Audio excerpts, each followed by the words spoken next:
तो दोस्तों इस मनवा के चैप्टर 1 की स्टार्टिंग में हम एक कैरेक्टर को देखते हैं जो बहुत ज़्यादा घायल होता है और वो कह रहा होता है कि सब कुछ खत्म हो गया, सब लोग मारे गए और एक मैं जो इंसानियत का सबसे ताकतवर योद्धा था आज वो भी मर रहा है। मुझे लगता है कि मैं शायद इस टाइटल का हकदार नहीं हूँ। मैंने लगभग सारे 7 फिन डीमंस को मार दिया था, पर आखिर ऐसा क्या हुआ कि हम हार गए? कहीं इन सब में 8 फिन डीमन तो नहीं था? अब ये सब कहते हुए दोस्तों हमारा ये कैरेक्टर खुद को कसूरवार ठहरा रहा होता है क्योंकि इसकी वजह से इसके सभी दोस्त मारे गए होते हैं। तभी अगले सीन में हम एक डीमन को देखते हैं जो इस वॉरियर के पास आता है, जिसे देख के अपना वॉरियर सोचता है कि आखिर ये डीमन कौन है और आखिर ये करना क्या चाहता है। अब ये डीमन अपना हाथ उसकी तरफ बढ़ाता है, जिसके बाद हमें सिर्फ डार्कनेस दिखाया जाता है, लेकिन तभी अचानक से हमें एक रोशनी भी दिखाई जाती है, जिसके बाद हम देखते हैं कि वो कैरेक्टर एक अलग ही दुनिया में आ गया होता है और वो बस ये सोच रहा होता है कि आखिर मैं कहाँ आ गया हूँ और क्या मैं मर चुका हूँ या फिर जिंदा हूँ, लेकिन मुझे ये कोई सपने जैसा नहीं लग रहा है। आखिर यहाँ हो क्या रहा है? अब दोस्तों अपना ये मेन कैरेक्टर चिल्लाने लगता है कि इसकी बॉडी और इसका हैंडसम फेस कहाँ गया और आखिर ये कहाँ आ चुका है, जिसके बाद सीन चेंज होता है और हमें पता चलता है कि वो कैरेक्टर एक हेलियस नाम की सिटी में आ गया होता है, जहां एक आदमी कुछ लोगों को एक वॉरियर होने के मायने बता रहा होता है और इस आदमी का नाम जी यांग तांग होता है, जो हेलियस सिटी के 3rd स्क्वाड्रन का लीडर होता है।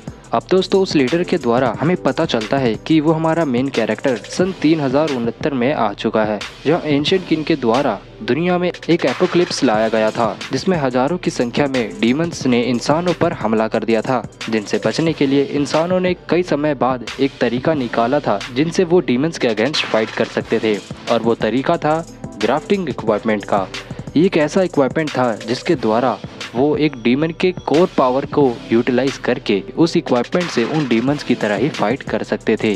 दोस्तों अब इन सब के बीच में हमें ये भी पता चलता है कि हमारा मेन कैरेक्टर का नाम आंग होता है, जो 60 साल पहले पूरी दुनिया के वॉरियर्स के साथ डीमंस पर अटैक करने गया था और वो युद्ध लगभग 5-6 हफ्तों तक चला था, जिसे डिमोनिक वेव इन हिस्ट्री के नाम से जाना जाता है। और उस युद्ध में इंसानों ने डीमंस को हरा दिया था, जिसके बाद वो 60 साल से खुशहाली से जी रहे हैं। अब इसी बीच यहाँ दोस्तों हमारे मेन कैरेक्टर जिसका नाम आंग होता है, वो अपने मन ही मन में सोच रहा होता है कि क्या वो 60 साल बाद दोबारा जिंदा हुआ है। जिसके बाद वो लीडर फिर से बताता है कि उस युद्ध के बाद हमने अपने कई हीरोइक वॉरियर्स और ह्यूमैनिटी के स्ट्रॉन्गेस्ट वॉरियर आंग को खो दिया था। माना जाता है कि वो 7 फिन के हाईएस्ट रैंक के डीमन से बैटल में हार गए थे। जिसके बाद दोस्तों अपना आंग फिर से अपने मन ही मन में कहता है कि नहीं, वो 7 फिन का डीमन नहीं था, बल्कि वो 8 फिन लेवल का डीमन था। इसका मतलब ये हुआ कि अभी तक भी इंसानों को डीमंस के कैपेबिलिटीज के बारे में नहीं पता चला है। अब अगले सीन में हम उस लीडर को अपने सोल्जर को मोटिवेट करते हुए देखते हैं, जिसके बाद वहाँ खड़ा हर एक सोल्जर मोटिवेट होकर जोरों शोरों से चिल्लाने लगता है। तभी हम देखते हैं कि उस लीडर की नज़र हमारे आंग पर पड़ती है और वो उसके पास आता है और वो उससे उसका नाम पूछता है। जिसके बाद आंग सोचता है कि आखिर मैं इसे क्या बताऊं? क्या मैं इसको ये बताऊं कि मैं ही मिस्टर आंग हूं और 60 साल बाद मैं दोबारा जिंदा हो गया हूं, वो भी इस पतली सी बॉडी में। अब तभी उस लीडर की नज़र आंग के चेस्ट पे जाती है, जहां पर उसको पता चल जाता है कि इसका नाम आंग है, और ये देखकर बहुत ज़्यादा गुस्सा हो जाता है और वो ये सोचता है कि ये हमारे मिस्टर आंग की बहुत ज़्यादा बेइज्जती वाली बात है कि तुम जैसे इंसान का नाम आंग है। ये तो उनके नाम की बदनामी हो गई। फिर वो लीडर आंग से कहता है तुम एक नालायक और सुखड़े से बंदे हो जिसने मिस्टर आंग के नाम की बदनामी करी है, इसलिए तुम्हारी ये हिम्मत कैसी हुई? और ये कहते ही वो लीडर आंग को एक जोरदार पंच मार के जमीन पर गिरा देता है। जिसके बाद आंग कहता है कि इस बॉडी से मुझे सच में नफरत है, ये किसी काम की नहीं है। अब यहाँ लीडर उसको कहता है कि आने वाले एग्जाम में मेरी नज़र तुम पर ही रहेगी, तो इसके लिए तैयार रहना। फिर उसके बाद लीडर वहाँ खड़े सभी वॉरियर को कहता है कि सब के सब एग्जामिनेशन ग्राउंड में मिलो, मैं वहाँ पर तुम्हारे किसी चीज का टेस्ट लूंगा, और वो चीज और कुछ नहीं, उनका फिटनेस टेस्ट होता है। चैप्टर 2 की स्टार्टिंग में हम देखते हैं आंग जमीन पर पड़ा होता है, जिसे एक लड़का उठाता है और उससे पूछता है कि तुम ठीक तो हो ना। इसके बाद वो लड़का अपना नाम बताता है जो लान स्नो होता है। अब यहाँ पर दोस्तों हम एक लड़की को भी देखते हैं जो आंग से कहती है कि सिर्फ नाम रखने से कोई आंग नहीं बन जाता, और इस लड़की का नाम सीतू लियो होता है। अब ये सुनकर अपना आंग चिढ़ जाता है और वो स्नो से पूछता है कि ये लड़की कौन है, तो स्नो आंग को बताता है कि इसका नाम सीतू लियू है और ये अपने बैच की टॉप वॉरियर में से एक है, और तो और ये हेलियस सिटी के जाने माने फैमिली सीटू फैमिली की बड़ी बेटी है जो मार्शल आर्ट्स में टॉप पर है। ये सुनकर आंग कहता है कि सीतू फैमिली, आखिर ये नाम मुझे जाना पहचाना सा क्यों लग रहा है। जिसके बाद दोस्तों स्नो आंग को उठा देता है, जिसे देखकर एक और लड़की इनके पीछे से आती है और वो इनकी पिक्चर क्लिक कर लेती है। अब आंग उस लड़की से पूछता है कि तुम कौन कौन हो। जिसके बाद तो वो लड़की आंग को इग्नोर ही कर देती है क्योंकि वो और स्नो आपस में बात कर रहे होते हैं। फिर वो लड़की अपना नाम सुइजियो यूही बताती है और कहती है कि मुझे तुम दोनों की फ्रेंडशिप बड़ी अट्रैक्ट कर रही थी, इसलिए मैंने तुम्हारी पिक क्लिक कर ली। अब इसे देखकर आंग को समझ आ जाता है कि ये लड़की सिर्फ मस्तीखोर है और कुछ नहीं। जिसके बाद दोस्तों सीन चेंज होता है और हम ग्राउंड का सीन देखते हैं, जहाँ आंग कह रहा होता है कि भले ही ये बॉडी कमजोर है लेकिन मैं अभी भी स्ट्रॉन्गेस्ट वॉरियर तो हूँ ही, और अब मैं ये सारे टेस्ट को यूं चुटकियों में क्लियर करके बड़े अच्छे ग्रेड्स लाऊंगा। जिसके बाद दोस्तों टेस्ट का पहला राउंड स्टार्ट हो जाता है जो लॉन्ग डिस्टेंस मैराथन होता है, और इस रेस के स्टार्ट होते ही आंग बड़ी तेजी से भागता है और कहता है कि मैं अब एक न्यू रिकॉर्ड बनाऊंगा जो कोई नहीं तोड़ पाएगा। और दोस्तों ऐसा होता भी है क्योंकि आंग सबसे लास्ट प्लेस पे आता है और उसने सबसे ज्यादा टाइम लेकर लास्ट आने का रिकॉर्ड बनाया होता है। अब दोस्तों यहाँ बैक टू बैक 2 और टेस्ट होते हैं जिसमें आंग सबसे लास्ट में ही आता है, जिसे देखकर वो बहुत ज्यादा शॉक हो जाता है कि सबसे लास्ट में मैं कैसे आ सकता हूँ। इसी बीच चेले पर नमक छिड़कने स्नो आता है और वो कहता है कि भाई तूने तो सबसे खराब रिजल्ट लाने में अपना नाम इतिहास के पन्नों में लिख दिया है। और दूसरी तरफ सुइजियो भी उसकी स्नैप ले रही होती है और उसे चिढ़ा रही होती है। ग्राउंड के साइड में ही हम देखते हैं कि एक कोच कैप्टन से कह रहा होता है कि कैप्टन वो लड़का आंग जो है वो किसी काम का नहीं है और उसके रिजल्ट भी बहुत खराब आ रहे हैं, तो हमें उसे इसी राउंड में एलिमिनेट कर देना चाहिए। ये सुनकर कैप्टन उससे बोलता है कि मुझे तो उसके लिए कोई होप नहीं है, लेकिन अगले राउंड में पार्टिसिपेट करना उसका अधिकार है, तो वो अधिकार मैं उससे नहीं छीन सकता, इसलिए उसे अगले राउंड में पार्टिसिपेट करने दो, क्या पता वही उसका आखिरी राउंड हो। जिसके बाद कैप्टन सेकंड राउंड को स्टार्ट करने के लिए बोलता है और वहां से चला जाता है। अब वहां ग्राउंड में एक अनाउंसमेंट होता है जिसमें कहा जाता है कि अब सबका सेकंड राउंड होगा, जहां आपको ग्राफ्टिंग इक्विपमेंट के सिंक्रोनाइजेशन पर पास किया जाएगा। यह अनाउंसमेंट की सुनते ही आंग स्माइल करते हुए कहता है ग्राफ्टिंग सिंक्रोनाइजेशन, वाह, इसका मतलब कि अभी भी मेरे पास एक चांस है, क्योंकि 60 साल पहले मैं ही था जिसने इसमें 96% का स्कोर प्राप्त किया था। ग्राफ्टिंग सिंक्रोनाइजेशन एक ह्यूमन के शरीर नहीं बल्कि उसके विल पावर पर जज करती है। अब यहाँ दोस्तों आंग में एक अलग ही मोटिवेशन आ जाता है और वो कहता है कि इस बार मैं हाईएस्ट रैंक अचीव करूंगा, और ये कहकर वो टेस्ट वेन्यू की तरफ आगे बढ़ जाता है। वेन्यू के अंदर आते ही वो ग्राफ्टिंग इक्विपमेंट के सूट को पहनकर कहता है कि 60 सालों में इसमें बहुत ज्यादा बदलाव आ गया है। दूसरी तरफ हम देखते हैं कि एक वॉरियर 39% सिंक्रोनाइजेशन लाया होता है और वो सीतू लियो ही होती है, जिसे देखकर आंग कहता है कि ये कमाल की बात है कि वो 39% तक रीच कर गई, लगता है ये इस साल का न्यू रिकॉर्ड है। अब दोस्तों यहाँ सारे लौंडे सीतू को देखकर खुश हो रहे होते हैं और उसकी तारीफ कर रहे होते हैं। जिसके बाद सीतू भी बड़ी एटीट्यूड के साथ वहाँ से चली जाती है और एक रूम में आकर शर्मा रही होती है और कह रही होती है कि वाह सीतू, तूने तो कमाल ही कर दिया, तू 39 तक रीच कर गई। और बाहर सब मेरी ही तारीफ कर रहे थे। अब यहाँ पर दोस्तों फिर से सीन चेंज होता है और हम फिर से आंग को देखते हैं जिसके पास शो आता है और वो उससे कहता है कि सच में यार वो बहुत ज्यादा स्ट्रॉन्ग है ना। तो आंग कहता है कि हाँ वो है तो सही।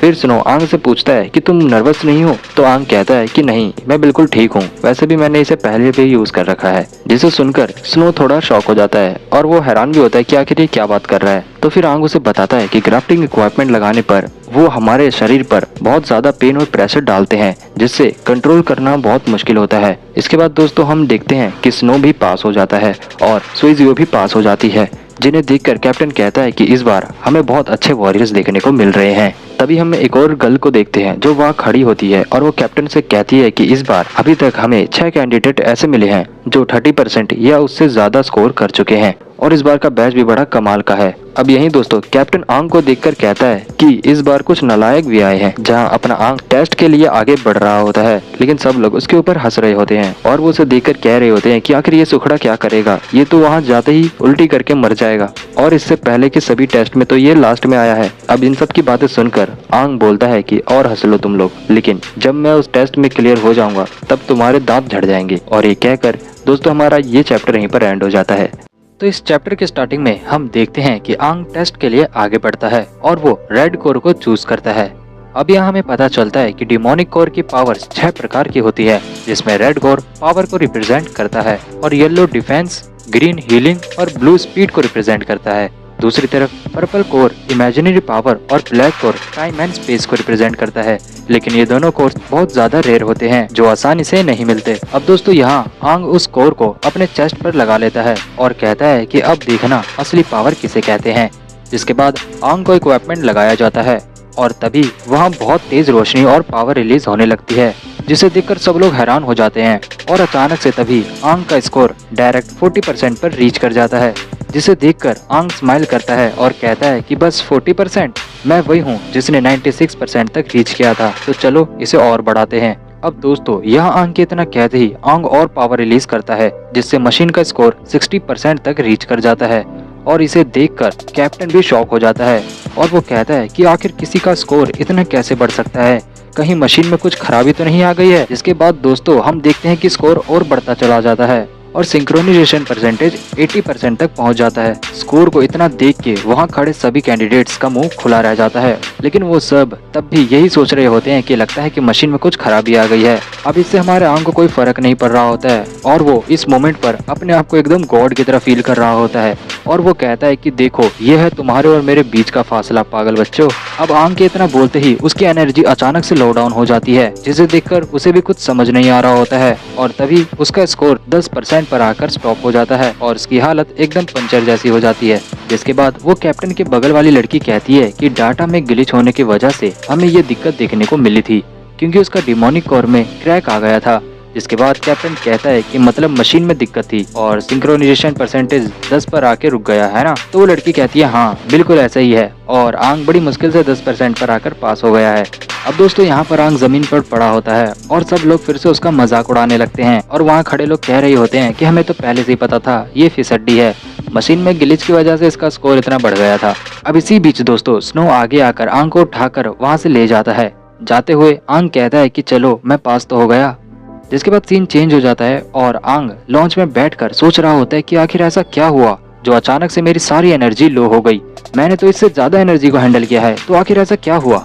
आंग यहाँ पर ये सब सोच ही रहा होता है कि तभी वहाँ कैप्टन आ जाता है और कहता है कि मुबारक हो, तुम सब ने सेकंड राउंड को क्लियर कर लिया है। अब तुम सब के फाइनल राउंड की बारी है, जो तुम्हारा प्रैक्टिकल टेस्ट होगा और उस प्रैक्टिकल टेस्ट में तुम्हारा सामना रियल डीमन से होगा और मैं आशा करता हूँ कि तुम सब उसे बड़े आराम से क्लियर कर लोगे। अब दोस्तों ये सुन के वहाँ सब लोग थोड़ा नर्वस हो जाते हैं। जिसके बाद उन्हें कैप्टन टेस्ट वेन्यू की तरफ जाने को कहता है। यहाँ कैप्टन का ध्यान सिर्फ आंग पर होता है और वो उसे देखकर मन ही मन में कह रहा होता है कि मैं देखना चाहता हूँ कि तुम अगले असेसमेंट में क्या करते हो आंग। और कैप्टन के इतना बोलते ही दोस्तों हमारा ये चैप्टर यहीं पर एंड हो जाता है। तो दोस्तों इस चैप्टर के स्टार्टिंग में हम हेलियस सिटी को देखते हैं, जहां पर सभी कैंडिडेट्स जमा होते हैं और तभी उस सिटी के डोर को ओपन किया जाता है। इसके बाद दोस्तों हमें पता चलता है कि लोग अपने आप को डीमन से प्रोटेक्ट करने के लिए दीवारों के अंदर 60 साल से आइसोलेटेड थे और वो सब पहली बार वॉल्स के दूसरी तरफ जाने वाले थे। ऐसे ये कहानी थोड़ी अटैक ऑन टाइटन एनिमे की तरह मैच हो रही है। तो दोस्तों वहाँ खड़ा कोच उन सभी कैंडिडेट्स को चुप होकर अपनी इक्विपमेंट को रीचेक करने को बोलता है, जहां अपना आंग कहता है कि मुझे इन लोगों ने एक नया स्ट्रेंथ कोर दिया है, लेकिन इससे पहले वाला जो कोर था पता नहीं उसमें ऐसा क्या हुआ जिसे मेरी बॉडी ने यूज करने से रिजेक्ट कर दिया। अब आंग के इतना कहते ही वो वॉल्स के बाहर अपना पहला कदम रखता है और उसके पैर रखते ही दोस्तों हम देखते हैं कि आंग के शरीर से एक अलग ही टाइप का वेव रिलीज होता है जो पूरे वर्ल्ड में फैल रहा होता है और वो वेव फैलते हुए एक गुफा के अंदर चली जाती है, जिसे महसूस करते हुए वहाँ एक डीमन बैठा होता है और वो कह रहा होता है कि नहीं ऐसा नहीं हो सकता, आखिर मुझसे भी ज़्यादा लेवल का डीमन कहाँ से आ गया। और दोस्तों वो डीमन ये कहता हुआ वहाँ पे खड़ा हो जाता है। अब तभी दोस्तों हम फिर से आंग को देखते हैं, जिसे उस डीमन के बारे में पता चल जाता है और वो सोचने लगता है कि आखिर वो सब कौन थे, कहीं वो डीमंस तो नहीं थे, पता नहीं मेरे दिल में मुझे कुछ अजीब सा क्यों महसूस हो रहा है। अब दोस्तों आंग ये सब सोच ही रहा होता है कि उसके पीछे से सीतेलियो आ जाती है और वो उसे आगे बढ़ने को कहती है। जिसके बाद वहाँ पर स्नो और तोमोई भी आ जाते हैं। वैसे दोस्तों मैं आपको यहाँ बता दूँ, सुइजियो का नाम चेंज करके ऑथर ने इसका नाम तोमोई कर दिया है, तो अब से मैं अपनी वीडियो में इसका नाम तोमोई लूंगा, तो आप कंफ्यूज मत होना। अब यहाँ पर दोस्तों टेस्ट के लिए टीम बनाना जरूरी होता है, तो ये चारों आपस में अपनी टीम बना लेते हैं और आगे बढ़ जाते हैं। अब सीन चेंज हो जाता है और अगले सीन में वहाँ खड़ा कोच उन सभी कैंडिडेट्स को उनका टेस्ट बताता है, जहाँ पर उन सभी को एक कैप्सूल दिया जाता है जिसमें एक ब्लैक स्टील होता है और उन सभी को उस स्टील को फॉग के अंदर जाकर एक रेड फ्लैश लाइट में जाकर इंसर्ट करना होता है और उसी बीच उन्हें उन फॉग्स में आने वाले सभी डीमंस का सामना करना होगा। ये सब बताने के बाद दोस्तों वहाँ टेस्ट शुरू हो जाता है और एक एक करके सभी टीम उस टेस्ट को परफॉर्म करने लगती है, जिसे वहाँ खड़े सभी लीडर्स देख रहे होते हैं और ऑब्जर्व कर रहे होते हैं। अब यहाँ हम एक लेडी को देखते हैं जिसका नाम दादा जेले होता है और वो हेलियस सिटी के सेकंड स्क्वाड्रन की लीडर होती है और वो कह रही होती है कि मेरी नज़र सीतेलियो पर है जो सीटू फैमिली से है। अब यहाँ हम एक और न्यू कैरेक्टर को देखते हैं जिसका नाम जोल होता है और वो फर्स्ट स्क्वाड्रन का लीडर होता है। अब जोल कहता है कि सीतू फैमिली के लोग मार्शल आर्ट्स में बहुत ज्यादा एक्सपर्ट होते हैं। इसका मतलब ये हुआ सीतू लियो एक ग्रेट वॉरियर बनने के लायक है। अब ये दोनों आपस में बोल ही रहे होते हैं कि अब यहाँ पर अपना थर्ड स्क्वाड्रन का लीडर कहता है कि यहाँ पर एक और बंदा है जिसे हमें देखना चाहिए और वो आंग है। अब लीडर आंग को देखते हुए सोचने लगता है कि मैंने उस टूटे हुए कोर को चेक किया था, उसमें कोई गड़बड़ी नहीं थी, तो ऐसा क्या हुआ जो सेकंड राउंड में वो टूट गया। अब दोस्तों यहाँ पर लीडर ये सोच ही रहा होता है कि तभी जेले उसे टच करते हुए कहती है कि तुम क्या सोच रहे हो टंग टंग। अब ये सुनकर लीडर शर्माते हुए उस पर गुस्सा करने लगता है और कहता है कि मुझे इस नाम से मत बुलाया करो। जिसके कुछ समय बाद जेले कहती है कि यहाँ पर कोई ग्रेड का तो डीमन नहीं है ना। तो टंग टंग लीडर कहता है कि नहीं, यहाँ पर सभी फिनलेस डीमन है। हमने पहले ही हिलियस सिटी के आसपास को चेक कर लिया था और हमें पता चला है कि यहाँ पर दूर दूर तक कोई भी फिन डीमन नहीं है। वैसे दोस्तों यहाँ मैं आप लोगों को बता दूं कि जो फिनलेस डीमन होते हैं वो ज्यादा डेंजरस नहीं होते और जो ग्रेट डीमंस होते हैं वो खतरनाक होते हैं, इसलिए ये लोग उसी की बात कर रहे हैं। अब जोएल कहता है कि टेंशन वाली बात नहीं है, अगर यहाँ पर कोई वन फिन ग्रेड का भी डीमन आ गया तो हम इन बच्चों को बचाने के लिए उसे खत्म कर देंगे। और जोएल के इतना कहते ही दोस्तों हमारा ये चैप्टर यहाँ पर एंड हो जाता है। तो इस चैप्टर के स्टार्टिंग में हम देखते हैं कि वहाँ एक एक करके सभी टीम अपना असेसमेंट क्लियर कर रहे होते हैं। जिसके बाद आंग की टीम का नंबर आता है और कोच उनको तैयार होने के लिए कहता है। अब यहीं हमारे चारों धुरंधर टेस्ट के लिए एकदम एक्साइटेड दिखते हैं। अब हम यहाँ पर देखते हैं कि आंग के हाथ में जो ब्लैक स्टील वाला कैप्सूल होता है उसे अचानक से सेतु लियो छीन कर आगे भाग जाती है और वो कहती है कि चलो तुम सब मेरे पीछे आओ। जिसके बाद आंग थोड़ा गुस्सा हो जाता है और वो कहता है कि इसे हर समय बस अटेंशन ही चाहिए होती है। अब दोस्तों यहाँ पर ये चारों अपने टेस्ट को पूरा करने के लिए उस रेड फ्लैशलाइट की तरफ भागने लगते हैं।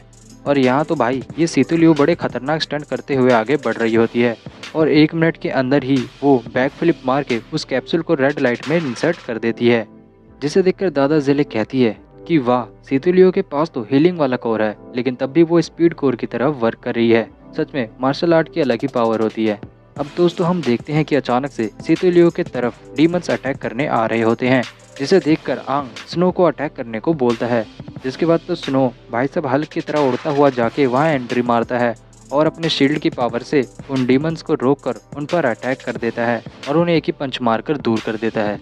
ये देखकर टंग टंग लीडर कहता है कि वाह, अभी से ही वो अपनी कोर पावर को बड़े अच्छे से इस्तेमाल करना सीख गया है। अब उसके बाद दोस्तों आंग उन सब से कहता है कि चलो अब इन डीमंस को एक एक करके खत्म करते हैं। जिसे सुन के तो तुमई खुश हो जाती है और वो उन डीमंस को मारने के लिए बहुत ज्यादा एक्साइटेड होती है। और दूसरी तरफ सीतू लियो कहती है कि ये भी कोई बोलने की बात है क्या, और ये कह के वो चारों के चारों उन डीमंस पर टूट पड़ते हैं। जहाँ हम पहले तुमई को देखते हैं जो अपनी स्पीड की पावर से डीमन को बहुत सारे कट मार के उसे जमीन की ओर ढकेल देती है और फिर स्नो अपनी फिजिकल पावर से एक पंच में ही उस डीमन को ढेर कर देता है। वैसे यहाँ पे ये तोमई ऐसा झुक जाती है जिसे देखकर ये ठर के खुश हो रहा होता है और टंग टंग लीडर इसे डांट रहा होता है कि ये तू क्या देख रहा है। दूसरी ओर सीतू लियो अपने नाइफ को वहाँ खड़े एक डीमंस में घुसा देती है और तभी हम देखते हैं कि अचानक से उसका वो नाइफ बॉम्ब की तरह ब्लास्ट हो जाता है और वो डीमन ऊपर वाले को प्यारा हो जाता है।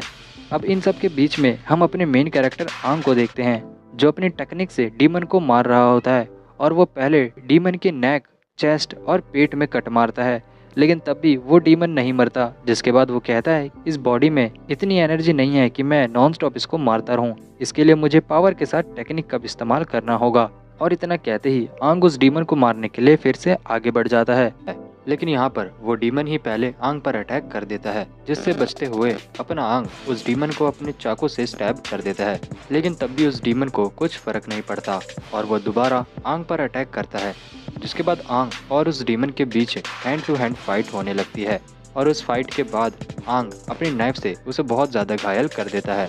वैसे यहाँ आंग के बॉडी में इतनी पावर नहीं होती कि वो सीतू लियो की तरह उस डीमन को बॉम्ब की तरह उड़ा सके, इसलिए वो नॉर्मल वॉरियर की तरह ही फाइट कर रहा होता है। जिसे देखकर स्नो कहता है कि शायद आंग उस डीमन के साथ खेल रहा है और तोमई तो बस यहाँ पर वीडियो बनाने में लगी होती है।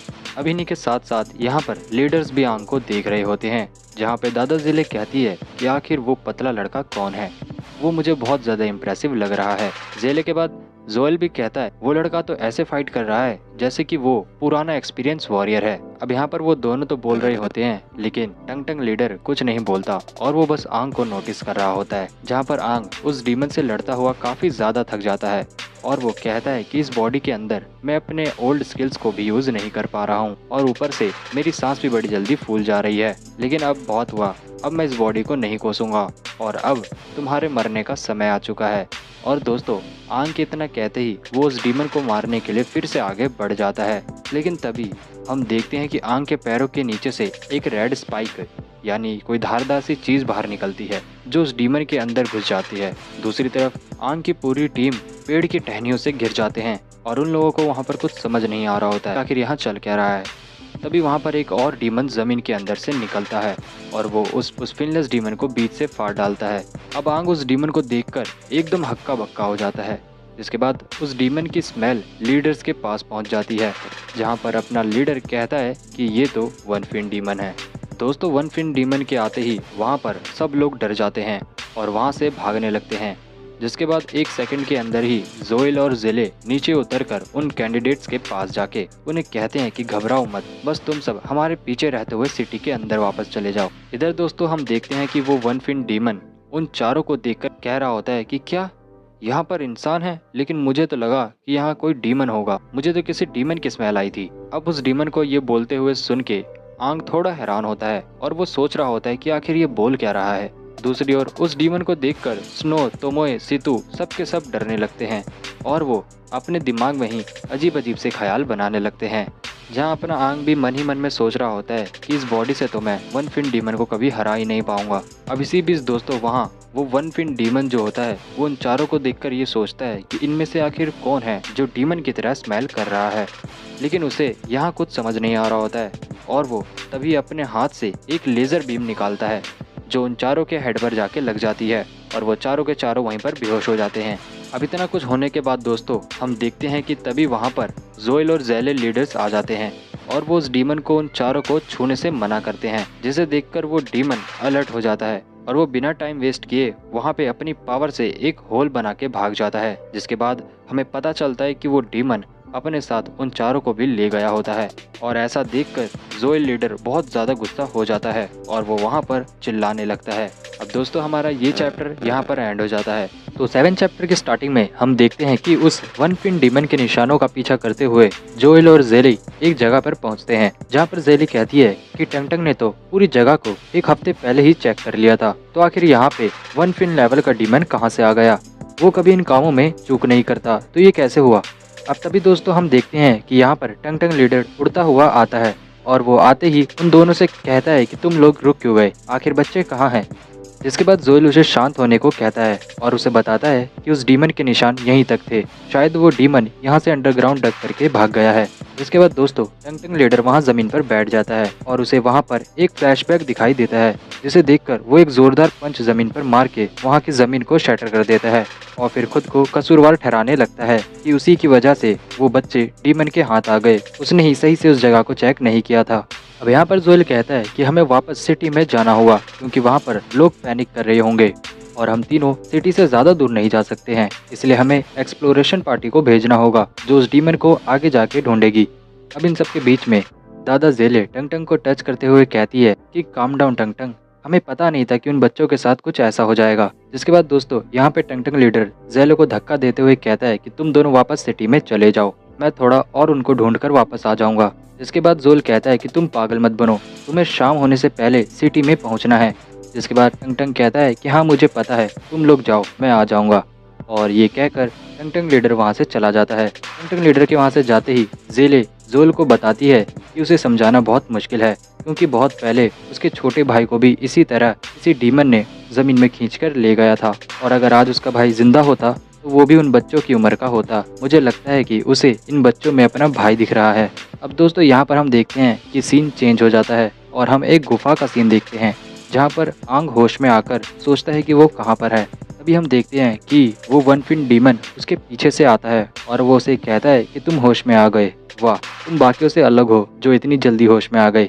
और इसके इतना कहते ही वो डीमन आंग को मार के उसे थोड़ा घायल कर देता है, जिसके बाद आंग को ब्लड आने लगता है। अब यहाँ पर वो डीमन आंग से पूछता है कि तुम आखिर हम डीमंस की तरह स्मेल क्यों कर रहे हो और तुम्हारे अंदर से ऐसी स्मेल क्यों आ रही है कि जैसे तुम मुझसे ज़्यादा स्ट्रांग हो। जिसके बाद आंग कहता है कि आखिर तुम किस बारे में बात कर रहे हो, और वो इतना कहते ही अपने कोर पावर का यूज़ करके खुद को रिलीज कर लेता है और उस डीमन पर अटैक कर देता है, जिसे वो डीमन बड़े प्यार से डॉज कर लेता है। अब आंग उससे दूर हटकर सोचते हुए कहता है कि मुझे इन तीनों को बचाना होगा, और ये सोचते हुए वो फिर से आगे बढ़ता है, जहां वो अटैक करते हुए कहता है कि ये रेड कोर डीमन है और इसके फ्लेक्सिबल जॉइंट्स इसके मूवमेंट को तेज और फुर्तीले बनाते हैं। लेकिन तभी उसी समय उसके जॉइंट्स प्रोटेक्शन लूज भी कर देते हैं, इसलिए वही समय होगा मैं उस पर वार करूं।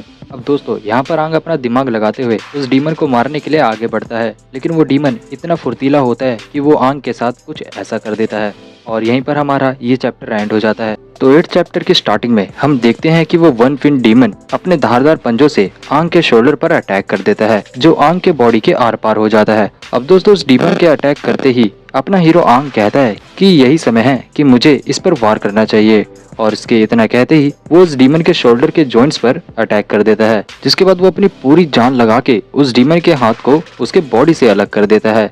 अब भाई हाथ अलग होते ही वो डीमन आग के सुर में चिल्लाने लगता है, और आंग उसे देखकर कहता है तू ऐसे क्या देख रहा है बे, मैंने तेरे से पहले तुझ जैसे कई डीमंस को ऊपर पहुंचाए हैं।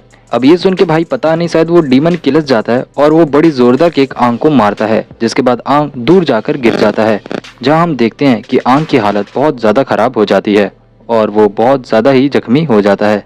अब ये वन फिन डीमन आंग को कहता है कि तुझे मेरी वीकनेस का तो पता चल गया, लेकिन तुझे ये नहीं पता कि मैं वुड टाइप डीमन हूँ, और वो भी रेड कोर का, तो मैं बड़े आराम से खुद को हील कर सकता हूँ। अब ये कहते हुए वो डीमन खुद को हील कर लेता है, जिसे देखकर आंग सोचता है कि ये क्या हो रहा है, आखिर ये खुद को हील कैसे कर सकता है। हीलिंग पावर तो सिर्फ ग्रीन कोर वाले डीमंस में होती है, तो ये रेड कोर वाले डीमन अपने आप को कैसे हील कर रहा है। अब यहाँ पर आंग समझ जाता है कि इन 60 सालों के अंदर डीमंस ने अपने आप को इवॉल्व करना सीख लिया है, और वो इवॉल्व करके ही अपनी पावर को गेन कर रहे हैं।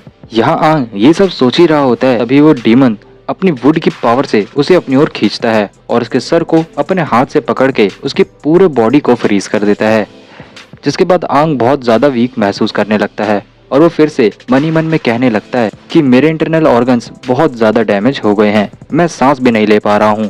इस दुनिया में मैं दूसरी बार रिइंकार्नेट हुआ था, लेकिन आज फिर से मैं मरने वाला हूँ, और तो और मेरे साथ मेरे दोस्त भी मरने वाले हैं, जैसे पिछली बार वो सारे वॉरियर्स मर गए थे, वो भी मेरे आंखों के सामने। अब इसके बाद दोस्तों आंग फिर से अपने आप को कसूरवार ठहराकर सॉरी बोलकर बेहोश हो जाता है, जिसे देखकर वो डीमन कहता है कि क्या तुम मर गए, तुम तो बड़े कमजोर इंसान निकले, चलो कोई बात नहीं, मैं तुम्हें खाकर दोबारा इवॉल्व हो जाऊंगा। अब दोस्तों उस डीमन के इतना कहते ही वो डीमन आंग को खाने के लिए मुंह खोलता है, लेकिन तभी आंग के अंदर से एक रेड ऑरा बाहर निकलने लगता है, और उसमें से एक आवाज भी आती है जो कहती है कि क्या तुम मुझे खाओगे। जिसके बाद भाइयों यहाँ पर अपना आंग बहुत ज्यादा ग्लो करने लगता है, और उसके अंदर से किसी की आवाज आती है जो उससे कह रही होती है कि तुम इस तरह नहीं मर सकते, वरना मेरा पूरा प्लान वेस्ट हो जाएगा। अब इसी बीच दोस्तों आंग के चेस्ट पर लगा हुआ रेड कोर टूट कर गिर जाता है, और उसे देखकर यहाँ इस वन फिन डीमन की हवा टाइट हो रही होती है, और वो कह रहा होता है कि ये इतनी डरावनी प्रेजेंस किसकी है, कहीं ये 5 फिन लेवल या 6 फिन लेवल का तो नहीं है। जिसके बाद तो भाई हम देखते हैं कि आंग धीरे धीरे हील करता है और अपने आप को ट्रांसफॉर्म करने लगता है, और उसके ट्रांसफॉर्म होते हुए वहाँ एक बहुत बड़ा धमाका होता है, और वो धमाका इतना बड़ा होता है कि उसकी पावर दूर दूर तक रिफ्लेक्ट होती है, जो बाकी डीमंस को भी इफेक्ट करती है। इन सब के बाद हम देखते हैं कि आंग पूरी तरह से एक डीमन में ट्रांसफॉर्म हो गया होता है, और वो उस वन फिन डीमन से कहता है कि मैं इस दुनिया में इकलौता 8 फिन डीमन हूँ, और तो और मैं कोई और नहीं बल्कि तुम्हारा किंग बोल रहा हूँ, क्या तुम मुझे भूल गए। अब उसे देखकर ये वन फिन लेवल का डीमन तो डर के मारे कांपने लगता है, और अपना डीमन आंग उसे झुकने को कहता है, जिससे वो डीमन 1 सेकंड में अपने आप उसके आगे घुटने टेक देता है। जिसके बाद अपना डीमन आंग उससे बोलता है कि मेरा नाम लो, और वो वन फिन डीमन उसे क्रिम्सन फिन किंग कहकर पुकार रहा होता है। अब दोस्तों यहीं पर हमारा ये चैप्टर एंड हो जाता है। तो इस चैप्टर की स्टार्टिंग में हम दोस्तों टंग टंग लीडर को देखते हैं, जो आंग और उसकी टीम को ढूंढते हुए आगे बढ़ रहा होता है। आगे बढ़ते हुए उसके बीच में जितने भी डीमंस आ रहे होते हैं वो उन्हें खत्म करता हुआ जाता है, और आगे एक जगह पर रुककर सोचते हुए कहता है कि यहाँ पूरे इलाके में सिर्फ 2 फिन डीमंस थे, ऐसा लगता है कि वो बच्चे यहाँ पर नहीं हैं, मुझे रात होने से पहले उनको ढूंढना होगा। अब यहाँ दोस्तों लीडर ये सब सोच ही रहा होता है कि तभी उसके पीछे आंग का डिमोनिक वेव ब्लास्ट होता है, जिसे देखकर वो शॉक होता है और कहता है कि शायद वो बच्चे वहीं होंगे, मुझे वहां जाना चाहिए। दूसरी तरफ दोस्तों यहाँ इस गुफा के अंदर हम डीमन किंग को देखते हैं। वैसे ये आंग ही है लेकिन अब ये डीमन किंग में भी ट्रांसफॉर्म हो चुका है, इसलिए मैं इसे डीमन किंग ही कहूंगा। और ये डीमन किंग उस वन फिन डीमन को देखकर कहता है कि अबे यार, मुझे नहीं पता था कि मेरी एंट्री पर आसमान पहले की तरह ब्लैक ही रहेगा। जिसके बाद किंग डीमन उससे एक क्वेश्चन पूछता है और वो कहता है कि बताओ, मेरे इस दुनिया में से गायब हो जाने के बाद क्या अभी तक वही 5 डीमंस लॉर्ड हैं?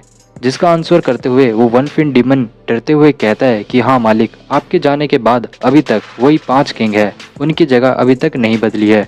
वो सुन के डीमन किंग कहता है कि लगता है वो सारे बड़े आराम से अपनी जिंदगी बिता रहे हैं और शायद वो भूल गए हैं कि उन्होंने 60 साल पहले मेरे साथ क्या किया था। मैंने ह्यूमैनिटी के स्ट्रॉन्गेस्ट वॉरियर को अपने कंटेनर के रूप में चूज किया था, लेकिन जब मैं दोबारा इस बॉडी में रिइंकार्नेट हुआ तो मैं इस कमजोर शरीर में पैदा हुआ। इस बॉडी ने मुझे बहुत ज्यादा निराश किया है। ये मेरा आखिरी कॉन्शियसनेस पावर है जो इस बॉडी की वजह से खत्म हो जाएगा। इसलिए अगर मुझे दोबारा कंप्लीट अवेकन होना है तो मुझे इस आंख के अवेकन फिन मेमोरी को यूज करने और सीखने तक का वेट करना होगा।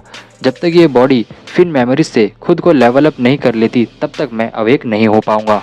अब यहाँ दोस्तों डीमन किंग की बातें सुन के ये वन फिन डीमन उससे पूछता है कि किंग, ये फिन मेमोरीज वही होती है ना जिससे हम डीमन खुद को इवॉल्व करते हैं? जिसके बाद किंग बताता है कि हमारे डार्क लैंड में डीमंस को इवॉल्व होने के लिए फिन की जरूरत पड़ती है और इसलिए अगर कोई कम फिन का होता है तो उसे अपने से ज्यादा फिन वाले को हराना पड़ता है। ये जो ह्यूमन है जिसका नाम आंग है, ये भी तुम्हारी तरह है। जैसे तुम वन फिन डीमन हो और अगर तुम्हें इवॉल्व होना है तो तुम्हें सिर्फ या तो अपने लेवल के या अपने लेवल से ज्यादा के डीमन को खाना होगा, जिससे तुम्हारी पावर में इवॉल्वनेशन होगा।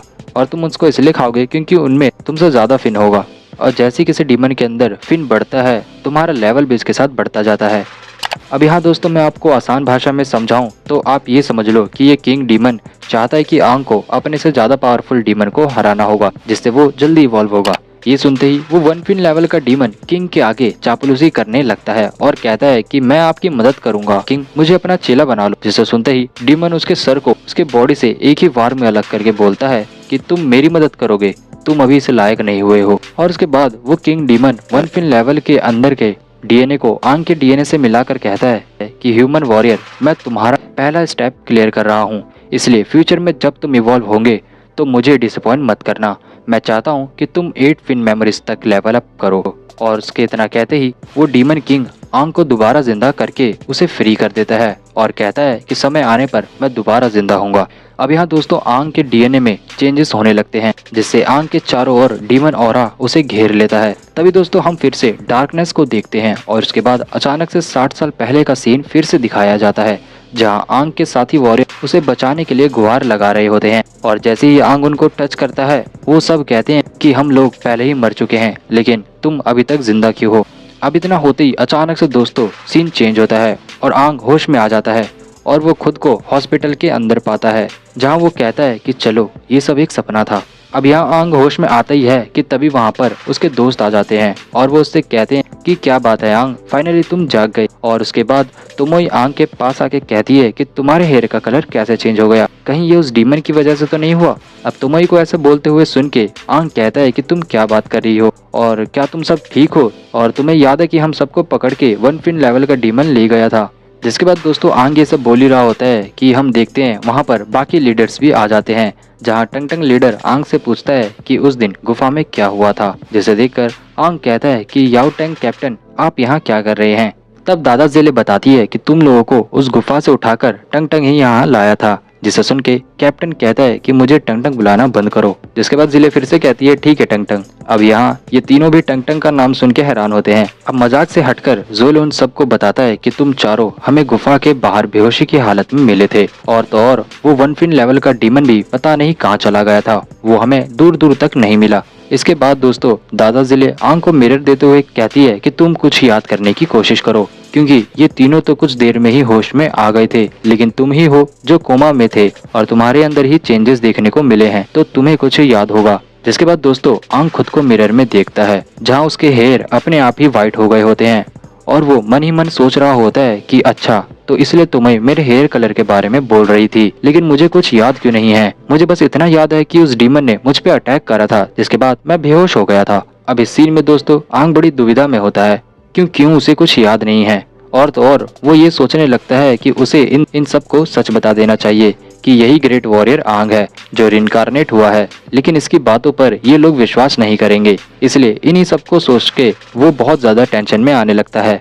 दूसरी तरफ कैप्टन भी अपने मन ही मन में सोच रहा होता है कि क्या ये सच में बेहोश था या फिर मैं कुछ ज्यादा ही सोच रहा हूँ। अब यहाँ पर दोस्तों हम फ्लैशबैक का सीन देखते हैं, जहाँ टंग लीडर उस गुफा में गया था तो उसे वहाँ पर डीमन के खूनों के निशान दिखे थे। अब फिर से जोएल आंग से पूछता है कि तुम्हारा नाम आंग है ना? मैंने तुम्हें टेस्ट में देखा था, तुम जब फाइट करते हो तब तुम इतना काम कैसे रहते हो? क्या तुम पहले भी डीमंस के अगेंस्ट लड़ चुके हो? जैसे सुनते ही आंग कहता है कि अरे नहीं, मैं तो बस ऐसे ही अपने दिमाग का यूज करके चीजों को एनालाइज करता हूँ। इसी बीच आंग को अपना टेस्ट याद आता है, तो वो अपने टेस्ट के रिजल्ट के बारे में पूछता है, जहां उसे तोमोई बताती है कि कैप्टन ने उन सब को पास कर दिया होता है और उनके फेथ को देखकर उन चारों की एक टीम बना दी होती है। इन सब के बीच में सितुलियो कहती है कि बाकी टीम्स के मुकाबले हम अभी पीछे चल रहे हैं, जिसे सुन के आंग को कुछ पल्ले नहीं पड़ता। तो कैप्टन उसे बताता है कि एक टीम को आगे बढ़ने के लिए मिशन क्लियर करके पॉइंट्स ऑब्टेन करने होते हैं। तुम 3 दिन से कोमा में थे, इसलिए तुम्हारी टीम अभी 0 पॉइंट्स पर है। जिसे सुनते ही आंग जोर से चिल्लाता है कि क्या मैं 3 दिन से कोमा में था? अब यहाँ दोस्तों सीन चेंज होता है और हमारे वॉरियर्स तैयार होकर सिटी में आते हैं, जहाँ उन्हें देखकर लोग कह रहे होते हैं कि देखो, ये लोग 3 दिन पहले ही वॉरियर्स बने हैं और इनकी उम्र भी बहुत कम है। ये इतनी कम उम्र में वॉरियर्स कैसे बन गए? ये तो बहुत कमाल की बात है। अब यहाँ पर हमारा कैप्टन आता है और वो उन सबको कॉन्ग्रेचुलेट करते हुए कहता है कि तुम सब आज ऑफिशियली वॉरियर बन चुके हो, इसलिए अब तुम सब यहाँ के रूल सुन लो। तुम चारों की टीम मेरे अंडर में आती है और साथ में ही 8 और टीम है जिनको मैं चार्ज कर रहा हूँ, इसलिए तुम्हें उन सबको पीछे छोड़कर आगे निकलना है। अब ये सुन के आंग कहता है कि उनसे आगे निकलने से आपका क्या मतलब है? जिसके बाद कैप्टन उसे टीम पॉइंट रैंकिंग के बारे में बताता है, जहां उन सबको उसकी 8 टीम्स में से ऊपर निकलना होगा और टॉप प्लेस पर अपनी जगह बनानी होगी और उसके लिए उन्हें अलग अलग रैंक के मिशन को क्लियर करना होगा, जिससे उन्हें पॉइंट्स मिलेंगे और वो बाकियों के मुकाबले ज्यादा लेवल अप करेंगे।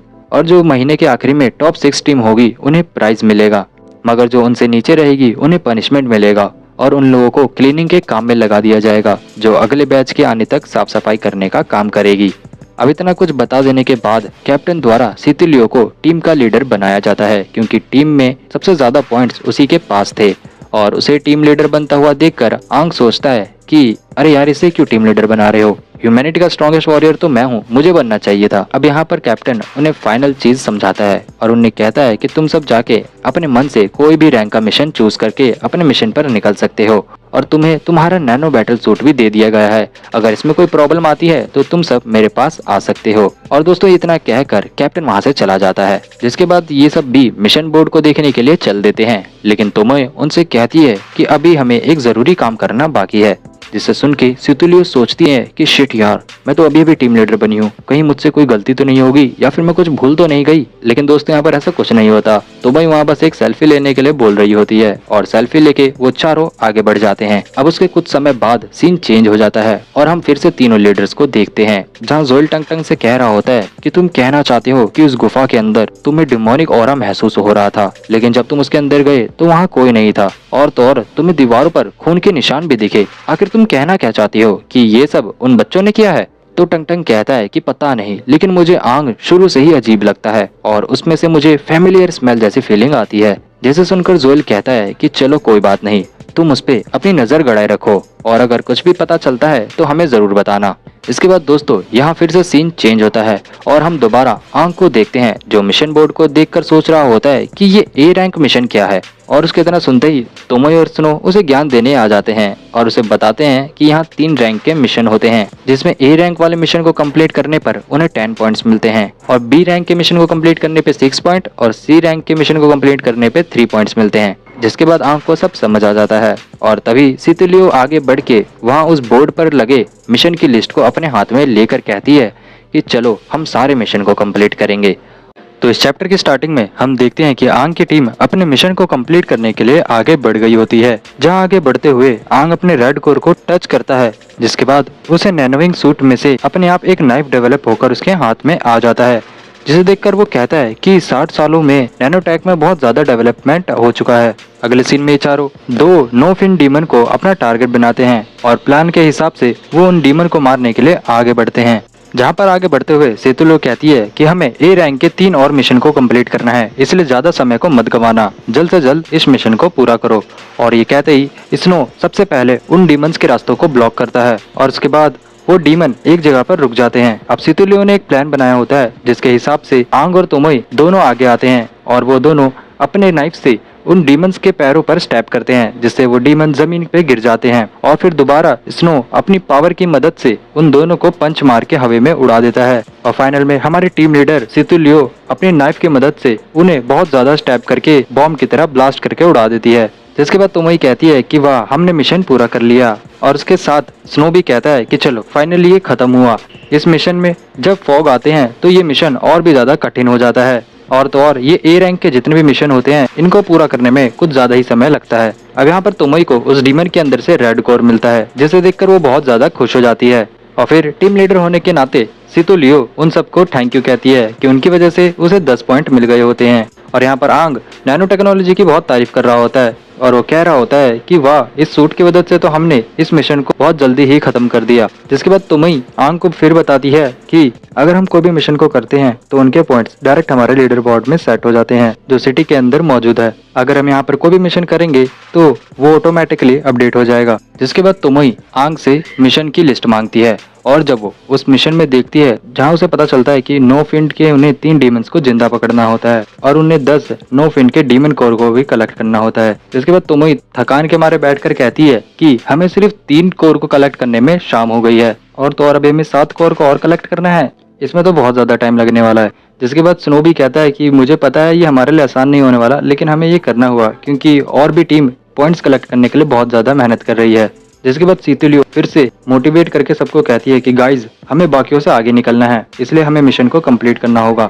हमें अभी ए रैंक के 2 और मिशन को कंप्लीट करना है, जिसके बाद हम लीडर बोर्ड में टॉप पर आ जाएंगे। अब सेतुलियो की भाषण सुन के स्नो और तोमोई बहुत ज्यादा खुश हो जाते हैं और वो लोग उसे वहाँ पर चीयर करने लगते हैं। जिसके बाद स्नो आंग से पूछता है कि आंग, तुम्हारा क्या कहना है? तो आंग भी वही चीज दोबारा कहता है कि बाकी टीम्स भी हमारी तरह बहुत ज्यादा मेहनत कर रही होगी पॉइंट्स को कमाने के लिए, तो क्यों ना हम उनसे पहले ये सारे पॉइंट कलेक्ट करके टॉप पर आ जाए। और ये कहते हुए फिर आंग अपने मन में सोचता है कि इनके साथ काम करने में मुझे बहुत ज्यादा अच्छा लगता है, ये लोग एकदम मेरी फैमिली की तरह हो गए हैं। जिसके बाद आंग फिर से जोश में आकर उन सबको मोटिवेट करता है और कहता है कि चलो रात होने से पहले हम सारे मिशन कंप्लीट करते हैं। जिसके बाद दोस्तों सीन चेंज होता है और हम अगले सीन में देखते हैं जहाँ पर स्नो ने एक नो फिन डीमन का मुंह बांध रहा होता है और इसके बाद हम देखते हैं कि वहाँ पर उन लोगों ने 3 जिंदा डीमन को पकड़ लिया होता है। जिसके बाद वहाँ पे सेतुलियो आंग से कहती है कि हमें ट्रैंक्विलाइजर का यूज करना चाहिए था, जिसे देखकर आंग कहता है कि ये क्या है। जिसके बाद वो आंग को फिर से समझाती है कि ट्रैंक्विलाइजर वेपन वो होता है जिससे हम बड़े आराम से किसी डीमन को अपने कंट्रोल में कर सकते हैं और उन्हें बेहोश करके बड़े आराम से पकड़ सकते हैं। जिसे देखकर फिर से आंग सोच में पड़ जाता है और वो कहता है कि अच्छा, तो इसे ट्रैंक्विलाइजर वेपन कहते हैं। जिसके बाद आंग मनी मन में सोच रहा होता है कि 60 साल पहले हम तो सिर्फ डीमंस को पकड़ के उनका भरता बना के उन्हें जिंदा पकड़ते थे, जहाँ स्नो भी आके बताता है कि हाँ, ट्रैंक्विलाइजर वेपन का इस्तेमाल करने से हमें डीमंस के बारे में और ज्यादा पता चला है, क्योंकि पहले लोग डीमंस को पकड़ने के लिए उन्हें बहुत ज्यादा ही मारते थे, जिसके बाद उन ब्रेन में बहुत ज्यादा इफेक्ट आ जाता था और हमें उनके बारे में ज्यादा पता नहीं चलता था। इसलिए हम इस ट्रैंक्विलाइजर की मदद से उन्हें बेहोश करके उनके दिमाग के अंदर जो जानकारी है उसे भी हासिल कर सकते हैं। अब ये सब सुनने के बाद तोमोई कहती है कि अब शाम हो गई है और रात होने वाली है, इसलिए हमें अब वापस सिटी में जाना चाहिए और अगर हम समय रहते सिटी के अंदर नहीं गए तो हमें पनिशमेंट भी मिलेगी। अब यहाँ घर का नाम सुनते ही आंग शॉक हो जाता है और वो सोचता है कि मुझे तो याद ही नहीं है कि मेरा घर कहाँ है। जिसके बाद सेतुलियो कहती है कि अरे हाँ, मुझे भी घर जल्दी पहुंचना है, जल्द से जल्द हम इन तीनों को पकड़कर सिटी में ले जाते हैं जहाँ पर हमारे पॉइंट अपडेट हो जाएंगे। अब दोस्तों ये लोग आपस में यहाँ पर बात कर ही रहे होते हैं कि अचानक से इनके बीच से एक बुलेट जाती है और वो बुलेट सीधा उन डीमंस के सर को फाड़ते हुए निकल जाती है और वो तीनों डीमंस वहाँ पर मर जाते हैं। अब ये देखकर सेतुलियो, आंग और वो सारे के सारे हैरान होते हैं कि आखिर ये क्या हुआ। और तभी हम एक आवाज सुनते हैं जहाँ पर कोई कह रहा होता है कि हमारे रहते हुए तुम इस मिशन को कैसे कंप्लीट कर सकते हो। जिसके बाद तोमोई कहती है कि आखिर तुम कौन हो। जिसके बाद हम दोस्तों 4 लोगों को देखते हैं जो ओपोनेंट टीम होती है और वो इन लोगों के सीनियर्स होते हैं। अब उनको देखकर आंग उनसे पूछता है कि तुम लोग कौन हो, तो वो लोग बताते हैं कि हम तुम्हारे जियाओटेंग लीडर के 8 टीमों में से एक टीम है। और हमारी टीम का नाम है द ब्लैक गन। आसान शब्दों में कहूँ तो हम तुम्हारे सीनियर्स हैं। अब दोस्तों यहाँ पर ये मास्क वाला आदमी अपनी टीम की एक बंदी से पूछ रहा होता है कि इस बार कितने न्यू बैच के टीम हमारे स्क्वाड में आए हैं। तो वो लड़की बताती है कि इस बार 3 आए हैं। अब यहाँ पर हमारी आंख की टीम कह रही होती है कि ये लोग कितने बेकार हैं, इन लोगों ने हमारा मिशन को फेल कर दिया। अब दोस्तों ये ब्लैक गन की स्क्वाड का ये जो लीडर होता है, जो ये मास्क वाला होता है, ये आगे बढ़ते हुए कहता है तुम लोगों ने ए रैंक का मिशन करने का सोचा, वो भी अपने मन से। तुम लोगों ने हमसे परमिशन क्यों नहीं ली? ऐसा लगता है कि तुम लोगों ने हमें सीरियसली नहीं लिया है ना? ये लोग यहाँ पर इतना बोल ही रहे होते हैं, लेकिन यहाँ पर सीतोलियो भाई साहब उन डीमंस को मरा हुआ देखकर एकदम गुस्से में आ जाती है, क्योंकि उन लोगों ने बड़ी मुश्किल से उन डीमंस को पकड़ा था। इधर ये मास्क वाला बंदा उनसे पूछ रहा होता है कि तुम्हारा लीडर कौन है और अभी तक तुम लोगों ने हमारे सामने सर क्यों नहीं झुकाया। अब वो बंदा ये इतना बोल ही रहा होता है कि सीतोलियो उसे मारने के लिए आगे बढ़ जाती है और अचानक से उसको किक मारती है, लेकिन वो बंदा भी बहुत तेज होता है और वो उसके किक को बड़े आराम से ब्लॉक कर देता है। अब ये देखकर मास्क वाला बंदा कहता है कि तुम्हारी हिम्मत कैसे हुई, आखिर तुम अपने सीनियर पर अटैक कैसे कर सकती हो? जिसके बाद सीतोलियो कहती है कि तुम अपने आप को सीनियर्स कहते हो, तुम में कोई सीनियर्स वाली बात ही नहीं है। और ये कहकर वो दोबारा उनको मारने के लिए आगे बढ़ती है, लेकिन यहाँ पर तोमोई और स्नो आकर उसे रोक लेते हैं और उसे शांत कराते हुए स्नो कहता है कि देखो हमें अभी इतनी जल्दबाजी नहीं करनी चाहिए, आखिर वो जैसे भी हैं लेकिन है तो वो हमारे सीनियर ही। यहाँ पे तोमोई भी सीतोलियो को शांत करवा रही होती है, लेकिन वो भी मनी मन में कह रही होती है तुम लोगों ने खामा हमारे मिशन को फेल करा है, हमने बड़ी मुश्किल से उन तीनों डीमन को जिंदा पकड़ा था। जिसके बाद वो मास्क वाला बंदा कहता है कि खामा ये कॉम्पिटिशन है और इसमें बड़ी आसानी से हर चीज नहीं मिलती। अब यहाँ पर स्नो सीतोलियो को तो शांत करा ही रहा होता है और वो कहता है कि आंग यहाँ पर आकर सीतोलियो को शांत करवाओ। जिसके बाद तो भाई आंग अचानक से स्नो के पीछे से निकलता है और वो हवे में उड़ते हुए जाके उस मास्क वाले बंदे के मुंह पे एक जोरदार किक मारता है, जिससे उस बंदे का मुंह तो टूटता ही है, उसके साथ उसका वो मास्क भी दूर जाके गिरता है। उस बंदे को किक मारते ही आंग वहाँ खड़ा होता है और कहता है तुम सीनियर्स कहलाने के लायक नहीं हो, हमने बड़ी मुश्किल से उन तीनों डीमंस को पकड़ा था और यहाँ पर तुम आकर हमारे मिशन को खराब किया है, तो इसके लिए तुम्हें पिटना तो पड़ेगा ही। अब आंग को ऐसा करके देख के स्नो और तोमोई तो हैरान हो जाते हैं और शॉक होते हैं, लेकिन सीतोलियो तो बहुत ज्यादा खुश होती है क्योंकि वो ऐसा ही चाहती थी। मुंह तोड़वाने के बाद वो मास्क वाला बंदा कहता है तुम लोग बड़े बदतमीज हो, तुम लोगों ने अपने सीनियर के साथ ऐसे बिहेव कैसे किया? और ये कहते ही वो बंदा अपनी टीम को बैटल के लिए तैयार होने के लिए कहता है, जिसके बाद उसकी टीम भी बैटल के लिए तैयार हो जाती है। जिसके बाद सीतोलियो भी बैटल के लिए हाँ कर देती है और यहाँ पर ये दोनों टीम बैटल के लिए आगे बढ़ रही होती है। लेकिन जैसे ये दोनों टीम आपस में फाइट के लिए आगे बढ़ती है कि इन दोनों के बीच में हमारा लीडर आ जाता है और वो इन दोनों को किक मार के दूर फेंक देता है और वो इनको रोककर कहता है कि तुम लोग यहाँ पर ये क्या कर रहे हो, ये जो तुम कर रहे हो ये किसी वॉरियर की निशानी नहीं है। इसके बाद तो दोस्तों हमारा जी आउटंग जो कैप्टन होता है वो बहुत ज्यादा गुस्सा हो जाता है और वो दोनों टीम को ही सुनाने लगता है और वो कहता है कि रात होने को है और तुम लोग अभी तक सिटी में नहीं गए, क्या तुम लोग को मरना है डीमन के हाथों? जिसके बाद तो भाई ये मास्क वाला जो बंदा रहता है, ये बंदा तो डायरेक्ट कैप्टन को चुगली करने लगता है और कहता है कि इन लोगों ने पहले हमको मारना स्टार्ट करा, इन लोगों को अपने सीनियर से बात करने की बिल्कुल भी तमीज नहीं है और इन लोगों ने मुझे मारा। जैसे देखकर भाई सीतोलियो कहती है तुम सच में कैप्टन से हमारी कंप्लेंट कर रहे हो, क्या तुम बच्चे हो? अब यहाँ पर ये इतना बोली रही होती है कि हमारी तोमोई जो फोटोग्राफर रहती है वो कहती है कि कैप्टन हम लोगों ने यहाँ पर 3 जिंदा डीमंस को पकड़ा था, लेकिन इन लोगों ने उन तीनों डीमंस को गोली से मार दिया और हमारे मिशन को फेल कर दिया। मेरे पास तो फोटो भी है, क्या मैं आपको दिखाऊं? जिसे देखकर तो भाई स्नो भी हैरान होता है कि फोटो तुमने कब खींची? अब यहाँ पर यह सुनकर कैप्टन कहता है तुम लोगों ने जिंदा डीमंस पकड़ा था, वो ए रैंक वाला मिशन, क्या वो तुम लोग कर रहे थे? जिसके बाद सीतोलियो कहती है कि यस सर, हम लोगों ने 3 डीमंस को अलाइव पकड़ लिया था, लेकिन इन लोगों ने उन तीनों डीमंस को मार दिया और हमारे मिशन को फेल कर दिया। अब ये सुनकर कैप्टन बहुत ज्यादा डिसअपॉइंट होता है और वो उन सबको बताता है कि ये कंपटीशन है। मैं मानता हूँ कि कंपटीशन में लोग एक दूसरे से बहुत ज्यादा जलते हैं, लेकिन ये कोई तरीका नहीं होता, एक सच्चा वॉरियर कभी ऐसी हरकतें नहीं करता। और ये कहते हुए वो उन ब्लैक गन के डीमन के लीडर को कहता है माना कि तुम लोग सीनियर हो, लेकिन तुम्हारी हरकतें जूनियर से भी बेकार है, तुम लोगों को इसके लिए शर्मिंदा होना चाहिए। अब यहाँ पर ये मास्क वाला बंदा बहुत ज्यादा शर्मिंदा होता है और वो याओ टैंग की बातें मानकर वहां से जाने लगता है। जाते जाते वो आंग से उसका नाम पूछता है तो आंग उसे अपना नाम बताता है कि मेरा नाम आंग है। जिसे सुनकर वो बंदा हंसने लगता है और अपनी टीम को बताता है कि ये देखो इसने ग्रेट वॉरियर के ऊपर अपना नाम रखा है। अब जाते जाते वो बंदा आंग को कह रहा होता है कि मैं तुम्हें बड़े आराम से ये पॉइंट्स ले जाने नहीं दूंगा, इस महीने के आखिरी में मैं प्रॉमिस करता हूँ कि तुम लोगों की टीम लीडर बोर्ड के बॉटम में होगी। और तो और ये जो तुमने मेरे गाल पे इतनी जोर से किक मारी है ना, इसका जवाब भी मैं तुम्हें बहुत जल्दी दूंगा।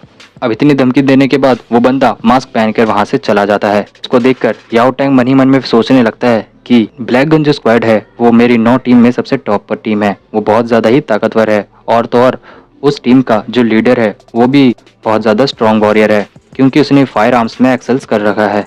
अब ये कहकर यहाँ पर अपना याओटंग कैप्टन उन सबको वापस सिटी में जाने को कह देता है, जिसके बाद सितुलियो कहती है चलो ठीक है, जो भी हुआ उसे भूलते हैं और वापस सिटी में चलते हैं। और वो वापस सिटी की ओर जाते हुए आंग को कहती है कि तुम्हारी वो किक बड़ी कमाल की थी, मुझे पसंद आई, जिसे सुन के आंग भी थोड़ा खुश हो जाता है। अब यहाँ पर जाते हुए स्नो आंग से पूछता है कि आंग चलो तुम मेरे घर डिनर करने चलोगे, जिसके बाद आंग कहता है कि नहीं, मेरे पास आज रात में कुछ और करने का प्लान है।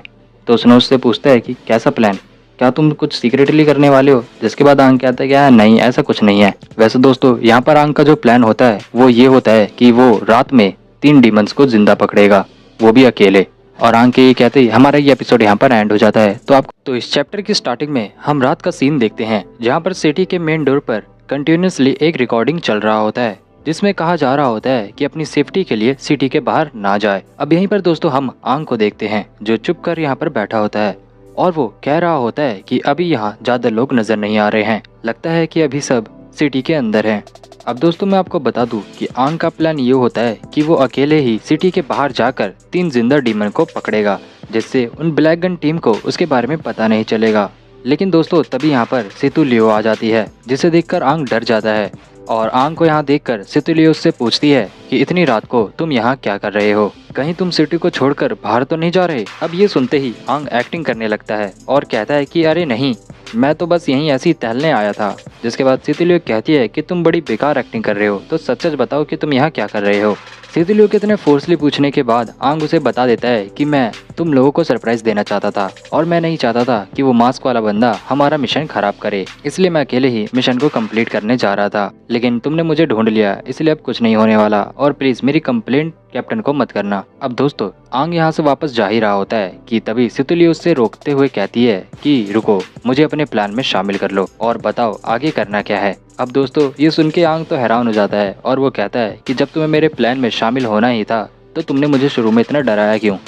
अब यहाँ पर सीन चेंज हो जाता है और हम 2 गार्ड्स को देखते हैं जो सिटी के वॉल पर पहरा दे रहे होते हैं, जिनमें से एक गार्ड कहता है यार रात में ऐसे पहरा देना बहुत ज्यादा बोरिंग काम है, हम गेट को पूरा बंद करके यहाँ से चलते हैं ना। अब ये सुनकर वो दूसरा बंदा कहता है कि धीरे बोलो, अगर ये बात स्क्वाड्रन के लीडर ने सुन ली तो तुम तो गए काम से। जिसके बाद वो दूसरा गार्ड अपने दोस्त को बताता है कि हम यहाँ इस गेट को इमरजेंसी के लिए आधा खोल कर रखते हैं, क्योंकि कुछ साल पहले सिटी के बाहर 2-4 लोग फंस गए थे और वो मदद मांगते रह गए थे, लेकिन तब तक बहुत ज्यादा देर हो चुकी थी और डीमंस ने उन्हें मार डाला था। तब से ही सिटी के मेन डोर को हमेशा हाफ ओपन रखा जाता है, ताकि किसी को अगर अपनी जान बचानी हो तो वो अंदर आ सके। अब इतना बताने के बाद वो बंदा अपने दोस्त को कहता है कि तुम टेंशन मत लो, हम ज्यादा बोर नहीं होंगे, क्योंकि देखो मेरे पास कुछ है। अब ये कहते ही वो बंदा एक हैरम कॉमिक बाहर निकालता है, जिसे ये देखकर ये दोनों ठरके बड़े खुश हो जाते हैं और उस कॉमिक को पढ़ने लगते हैं। यहाँ दूसरी ओर आंग और सितुलियो सिटी के बाहर मिशन को कंप्लीट करने आ गए होते हैं और थोड़ी दूर जाकर ही आंग और सितुलियो एक जगह पर रुक जाते हैं। फिर आंग कहता है कि प्लान के हिसाब से मैं इस जंगल में जाकर उन मॉन्स्टर को नॉकआउट करके अभी आता हूँ, तुम मेरा यहीं पर वेट करो। ये सुन के सितुलियो सोचती है और वो कहती है कि इतनी रात में ये अकेले जंगल में कैसे उन डीमन से लड़ेगा, इसलिए शायद मुझे भी इसके साथ जाना चाहिए। और इतना सोचते ही सितुलियो आंग को रोकते हुए कहती है कि मुझे भी अपने साथ ले चलो। अब ये लोग यहाँ पर आपस में बात कर रही होते हैं कि अचानक से एक डीमन आंग के ऊपर अटैक कर देता है, जिससे बचता हुआ आंग सितुलियो को अलर्ट होने को कह देता है। अब डीमंस को देखकर सितुलियो बिना समय गवाए उस डीमन पर अटैक कर देती है और यहाँ पर आंग और सितुलियो दोनों मिलकर अपनी पावर से उस डीमन को नॉकआउट करके जमीन पर ढेर कर देते हैं और एक डीमन को जिंदा पकड़ लेते हैं।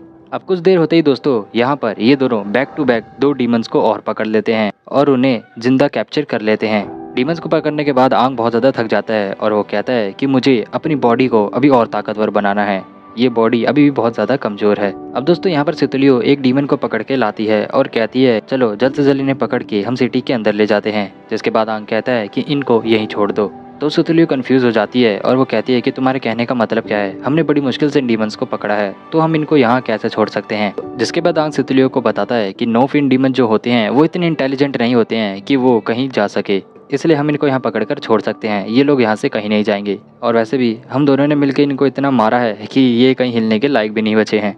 कल हम जल्दी सुबह आकर इस जंगल में से इनको पकड़कर ले जाएंगे। अब दोस्तों आंग को इतना बोलकर सितुलियो बहुत ज्यादा हैरान होती है और वह कहती है कि तुमको इनके बारे में इतना कुछ कैसे पता।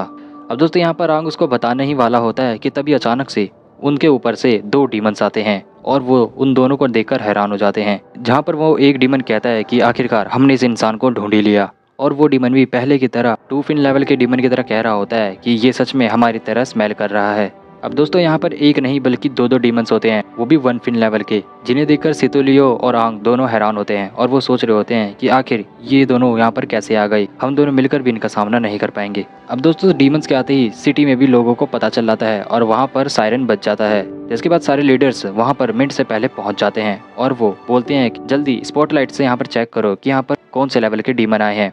अब इसके बाद दोस्तों यहाँ पर दादा जिले कहती है कि कहीं ये वो 2 फिन लेवल का तो डीमन नहीं है जो दोबारा रीअपीयर हुआ है। तो याओ टैंग बोलता है कि नहीं, ये वो नहीं हो सकता क्योंकि वो उस केव के अंदर मर चुका था, मैंने उसकी डेड बॉडी को देखा था। अब यहाँ पर वो अपनी स्पॉटलाइट से उन डीमंस को ढूंढते हैं, जहाँ पर वो स्क्वाड्रन के लीडर्स को बताते हैं कि यहाँ पर 2 1 फिन लेवल के डीमंस हैं, जिन्हें देखकर जोएल बहुत ज़्यादा हैरान होता है और वो कहता है कि आखिर ये 2 डीमंस एक साथ कैसे आ सकते हैं, क्या उनको कुछ अपनी तरफ आकर्षित कर रहा है जो बार बार ये रीअपीयर हो रहे हैं। अब ये देखकर दोस्तों जोएल दरवाजों को पूरी तरीके से बंद करने को कह देता है और डिफेंस सिस्टम के वेपन को ऑन कर देता है। लेकिन तभी यहाँ पर हमारा याओ टैंग लीडर उन्हें रुकने को कहता है, लगता है कि वहाँ उन डीमंस के पास कोई और भी है। अब उसके इतना कहते ही वहाँ पर जब स्पॉटलाइट मारा जाता है तो याओ टैंग लीडर को वहाँ पर सितुलियो और आंग दिखते हैं, जिसे देखकर वो बहुत ज़्यादा गुस्सा हो जाता है और वो कहता है कि आखिर ये दोनों वहाँ पर क्या कर रहे हैं। अब उन दोनों की हरकत देखकर दादा जिले भी कहती है कि आखिर ये दोनों सिटी के बाहर इतनी रात को क्या कर रहे हैं। जिसके बाद कुछ वॉरियर्स वहाँ जंगल में स्पॉटलाइट्स को और मारते हैं और तभी उनको वहाँ पर वो बंधे हुए डीमंस दिख जाते हैं। अब ये देखकर याओ टैंग लीडर कहता है कि मुझे समझ आ गया, ये लोग लीडर बोर्ड में टॉप पर आने के चक्कर में इतनी रात को अकेले ही वो ए रैंक वाला मिशन करने के लिए वहाँ गए हैं। जिसे सुनकर जोएल कहता है कि ये लोग पागल हो गए हैं, ये लोग टॉप पर आने के लिए अपनी जान को भी गंवाने के लिए तैयार हो गए हैं, कैसे पागल वॉरियर्स हैं ये। अब ये सुनकर याओ टैंग कहता है कि एक बार इनको वापस आ जाने दो, फिर मैं इतनी बुरी पनिशमेंट दूंगा कि ये सोच भी नहीं सकते। और ये कहते ही अपना टंग लीडर वहाँ से उनको बचाने के लिए आगे बढ़ जाता है, जिसे देखकर दादा जिले जोएल को कहती है कि मैं भी उसके साथ जा रही हूँ, तुम यहाँ पर रहकर सिटी को कमांड करो। अब दोस्तों हम देखते हैं कि दादा जिले और याओ टैंग दोनों आगे बढ़ जाते हैं और जोएल लीडर यहाँ पर खड़े होकर सिटी को लीड कर रहा होता है और वो कह रहा होता है कि इन लोगों ने हमारी रात को खराब कर दिया। अब सीन चेंज होता है और हम यहाँ पर एक डीमन को देखते हैं जो कह रहा होता है कि उन लोगों को पता चल चुका है कि हम यहाँ पर हैं। जिसके बाद वो सितुलियो और आंग की तरफ बढ़ने लगते हैं। यहाँ पर आंग सितुलियो को अपने पीछे छुपने को कहता है और कहता है कि हमें उन लीडर्स का आने का इंतज़ार करना होगा। ये कहते हुए आंग मनी मन में सोच रहा होता है कि शायद इन दोनों का टारगेट मैं हूँ, लेकिन ये सारे डीमंस मेरे पीछे क्यों पड़े हैं, कहीं मैं दोबारा जिंदा हुआ इसकी वजह से तो नहीं हो रहा, या फिर उस दिन उस गुफा में कुछ हुआ था जिसकी वजह से ये लोग मेरे पीछे आ रहे हैं।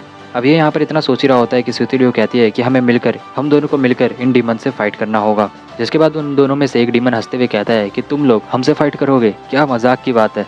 और ये कहते ही वो दोनों डीमंस आगे बढ़ जाते हैं और आगे बढ़ते ही उनमें से एक डीमन सितुलियो पर अटैक करने वाला होता है, लेकिन तभी अचानक से आंग आकर उस डीमन को धक्का देकर दूर कर देता है। अब यहाँ पर सितुलियो भी अपने आप को ब्लॉक करते हुए संभल जाती है और बिना समय गवाए दूसरे डीमन पर एक जोरदार किक मारती है, लेकिन उस दूसरे डीमन को कुछ नहीं होता क्योंकि वो एक वाटर टाइप का डीमन होता है और उसके मारते ही उसका शरीर वाटर की तरह फ्लोट हो जाता है और सितुलियो का अटैक मिस हो जाता है। सितुलियो के अटैक करते ही वो डीमन स्माइल करता है और वो कहता है कि अब मेरी बारी, और ये कहते ही वो अपनी अजीब सी पावर से सितुलियो को बांध देता है और उसे कैप्चर कर लेता है। अब ये देखकर आंग बहुत ज़्यादा गुस्से में आ जाता है और वो सितुलियो का नाम लेकर पुकार रहा होता है, लेकिन तभी वो दूसरा डीमन आंग के पास आ जाता है और कहता है तुम एक फाइट के बीच में हो, तुम ऐसे डिस्ट्रैक्ट नहीं हो सकते। और ये कहकर वो आंग की ओर अटैक करने ही वाला होता है कि तभी वहाँ पर याओ टैंग लीडर आ जाता है और वो उस डीमन को एक जोरदार पंच मार के उसे दूर फेंक देता है। याओ टैंग लीडर के आते ही वो कहता है कि टेंशन मत लो, अब हम आ चुके हैं, इसलिए अब तुम दोनों सेफ हो। यहाँ पर दादा जिले उन दोनों डीमंस को देख रही होती है और वो बताती है कि जो पहला डीमन है वो ब्लू कोर का वाटर टाइप डीमन है और जो दूसरा डीमन है वो रेड कोर का अर्थ टाइप डीमन है और ये दोनों डीमंस ही बहुत ज़्यादा खतरनाक है, इसलिए हमें जल्द से जल्द सितुलियो को बचाना होगा। यहाँ पर वो जो वाटर टाइप वाला डीमन रहता है वो सितुलियो को अपनी पावर से कैप्चर करके रखा होता है। दूसरी ओर जोएल उनको देखकर कह रहा होता है कि मैं ऐसे ही खड़ा नहीं रह सकता, मुझे शायद उनके लिए कुछ करना चाहिए। और वो बाकी वॉरियर्स को कहता है कि जल्द से जल्द डिफेंसिव कैनन को तैयार करो और उन डीमंस पर अटैक करो, लेकिन संभल कर, हमारे लोगों को कुछ नहीं होना चाहिए। अब जोएल इतना कह ही रहा होता है कि वहाँ पर एक लड़की दौड़ती हुई आती है और वो कहती है कि हमारी तरफ बहुत ज़्यादा संख्या में डीमंस आ रहे हैं। जिसके बाद जोएल पूछता है कि कितने डीमंस हमारी तरफ आ रहे हैं, जहाँ पर वो लड़की कहती है कि उनकी संख्या मैं आपको बता नहीं सकती क्योंकि वो एक डीमन वेव है। अब दोस्तों हम यहाँ पर देखते हैं कि सच में बहुत ज़्यादा संख्या में डीमंस सिटी की ओर आ रहे होते हैं और वो बड़ी तेज़ी से सिटी को तबाह करने के लिए आगे आ रहे होते हैं, जिन्हें देखकर जोएल हैरान होता है और वो कहता है कि जल्द से जल्द इमरजेंसी अलार्म को बजा दो और सारे के सारे वॉरियर्स को यहाँ पर इकट्ठा करो, हमें अभी के अभी डीमन वेव से लड़ना होगा। जिसके बाद दोस्तों यहाँ पर एक अलार्म बज जाता है और सारे के सारे वॉरियर्स जाग जाते हैं और सिटी के वॉल की तरफ आगे बढ़ जाते हैं। यहाँ इस जंगल में याओ टैंग उस डीमन वेव को देखकर कहता है कि ये लोग पहले से ही प्लान बनाकर आए हैं, इसलिए हमें जल्द से जल्द सितुलियो को बचाकर यहाँ से निकलना होगा, क्योंकि अगर हम यहाँ रुके तो हम अकेले ही इस वेव से नहीं लड़ पाएंगे और तो और सिटी के लोगों को भी बहुत ज़्यादा खतरा होगा। अब ये सब सुन के सितुलियो कहती है कि आप लोग मेरी फिक्र मत करिए, आप लोग सीधा सिटी में जाइए और जाकर सिटी के लोगों को बचाइए, एक जान के बदले कई जानों को खतरे में मत डालिए। यहाँ पर सितुलियो इतना कह ही रही होती है कि वो वाटर टाइप डीमन उसका मुंह बंद कर देता है और कहता है कि तुम बहुत बकर बकर करती हो, थोड़ा चुप रहो। अब ये सब देखकर दोस्तों यहाँ पर आंग, याओ टैंग और दादा जिले उन दोनों डीमंस को मारने के लिए आगे बढ़ जाते हैं। जिसके बाद वो जो अर्थ टाइप का रेड कोर का डीमन होता है वो भी अपनी पावर से अटैक कर देता है और ज़मीन के अंदर से लंबे लंबे स्पाइक्स को निकालता है, जिनको दादा जिले और याओ टैंग डॉज कर देते हैं। लेकिन यहाँ पर हैरानी की बात ये होती है कि वो सारे स्पाइक्स आंग को बिल्कुल भी टच नहीं करते, जिसे देखकर आंग भी हैरान होता है कि आखिर इसने मेरे पे अटैक क्यों नहीं किया। अब दोस्तों फाइट करते करते आंग उस डीमन के बहुत ज़्यादा करीब चला जाता है, लेकिन वो डीमन आंग को कुछ नहीं करता और वो उसे अपने साइड से जाने देता है, जिसे देखकर याओ टैंग लीडर भी हैरान हो जाता है और वो कहता है कि उसने आंग को कुछ नहीं करा और वो उसे जाने दे रहा है, आखिर ये हो क्या रहा है। याओ टैंग लीडर ये सब सोच रहा होता है कि वो डीमन दादा जिले और उस पर अटैक कर देता है और ये यहाँ पर वाटर टाइप डीमन आंग को ही अपनी ओर बुला रहा होता है।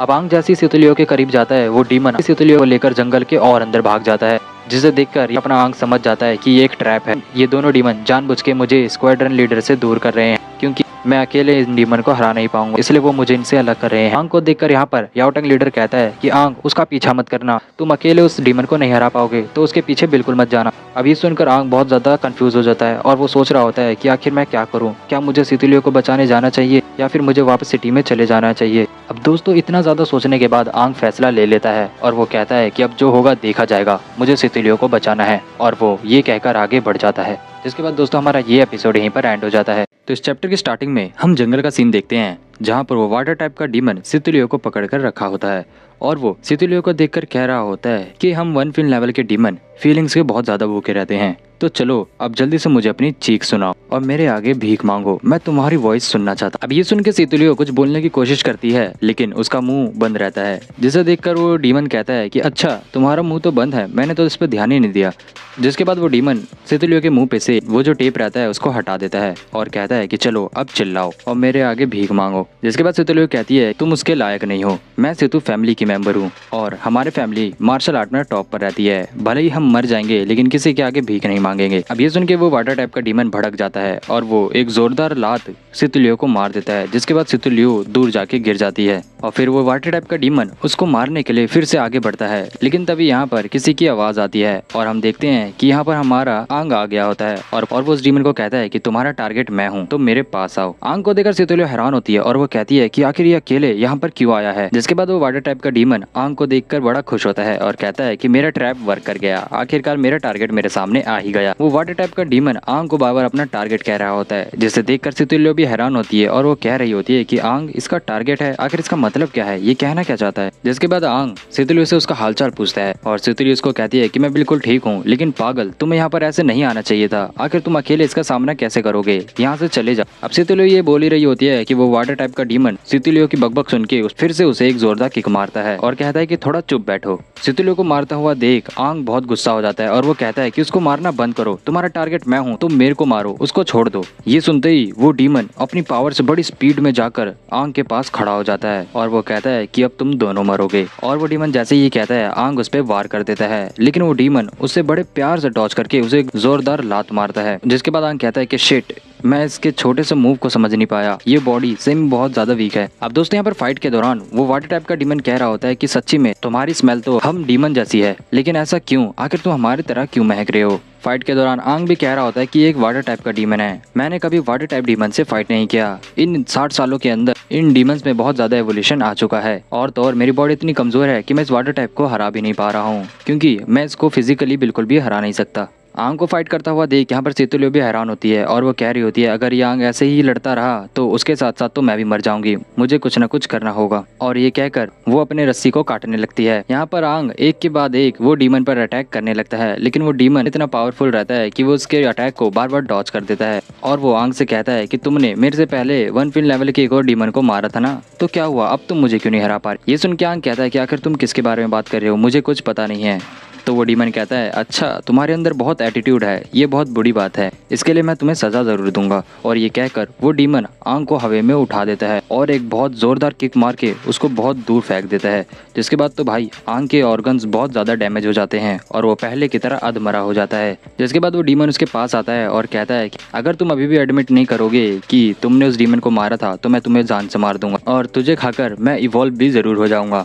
अब ये कहकर वो वाटर टाइप डीमन आंग की ओर आगे बढ़ने लगता है और उसको जैसे ही पकड़ने वाला होता है कि तभी सितुलियो पीछे से आकर उसको अपने नाइफ से स्टैब कर देती है और घूमकर एक जोरदार लात मार देती है। फिर सितुलियो आंग को प्रोटेक्ट करते हुए कहती है कि अगर तुम्हें मेरे स्क्वाड के मेंबर को मारना है तो उससे पहले तुम्हें उसके लीडर को मारना होगा। अब यहाँ पर आंग बहुत ज्यादा ही जख्मी होता है और वो सितुलियो को देखकर कह रहा होता है आखिर इसने अपने आप को रिलीज कैसे किया। और जब वो गौर से देखता है तो यहाँ पर हम देखते हैं कि सितुलियो का हाथ बहुत ज्यादा डैमेज होता है क्योंकि वो रस्सी खोलने के चक्कर में अपने हाथ को बहुत ज्यादा डैमेज कर चुकी थी।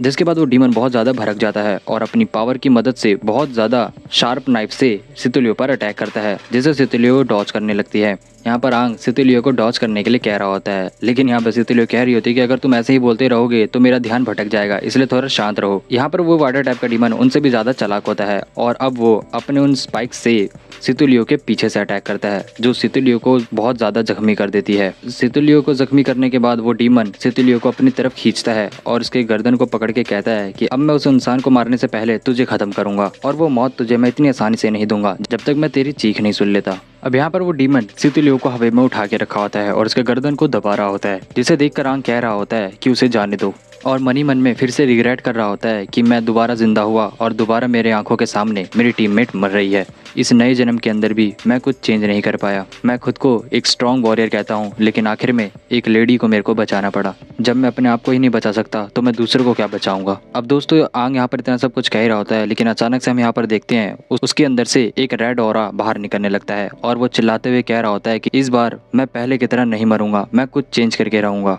और ये कहते ही उसके अंदर से बहुत ज्यादा रेड ऑरा निकलने लगता है, जिसे देखकर वो डीमन भी हैरान हो जाता है और तभी वो रेड ऑरा उस डीमन के साइड से निकल कर जाता है। जिसके बाद हम देखते हैं कि पलक झपकते ही आंग उस डीमन के हाथ से सितुलियो को बचा लेता है, जिसे देखकर वो वाटर टाइप का डीमन भी हैरान होता है और वो कहता है इसने मुझ पर अटैक भी नहीं करा, लेकिन तब भी उसने उसको बचा कैसे लिया, आखिर ये इतना स्ट्रॉन्ग ऑरा किसका है। यहाँ पर आंग सितुलियो को देखता है जो बहुत ज्यादा ही जख्मी हो जाती है और वो लगभग मरने की कगार पे पहुंच गई होती है। जिसके बाद आंग उसे कहता है कि तुमने बहुत अच्छा काम किया, अब बाकी काम तुम मुझ पे छोड़ दो। जिसके बाद सितुलियो कहती है कि क्या तुम आंग हो। जिसके बाद दोस्तों हम देखते हैं कि आंग का आधा फेस डीमन की तरह बन चुका होता है और उसके अंदर से कंटिन्यूअसली रेड ऑरा बाहर निकल रहा होता है, जिसको देखकर ये वाटर टाइप डीमन कहता है कि तुम्हारी ये डीमन सेंट और ज्यादा स्ट्रॉन्ग होती जा रही है, आखिर तुम कौन हो। जिसके बाद तो आंग भाई अब यहाँ पर बहुत ज़्यादा ही ग्लो करने लगता है और वो उस डीमन की तरफ धीरे धीरे आगे बढ़ रहा होता है और कह रहा होता है कि मेरे को मेरे चेस्ट के अंदर एक अजीब से ही पावर महसूस हो रही है, आखिर ये हो क्या रहा है।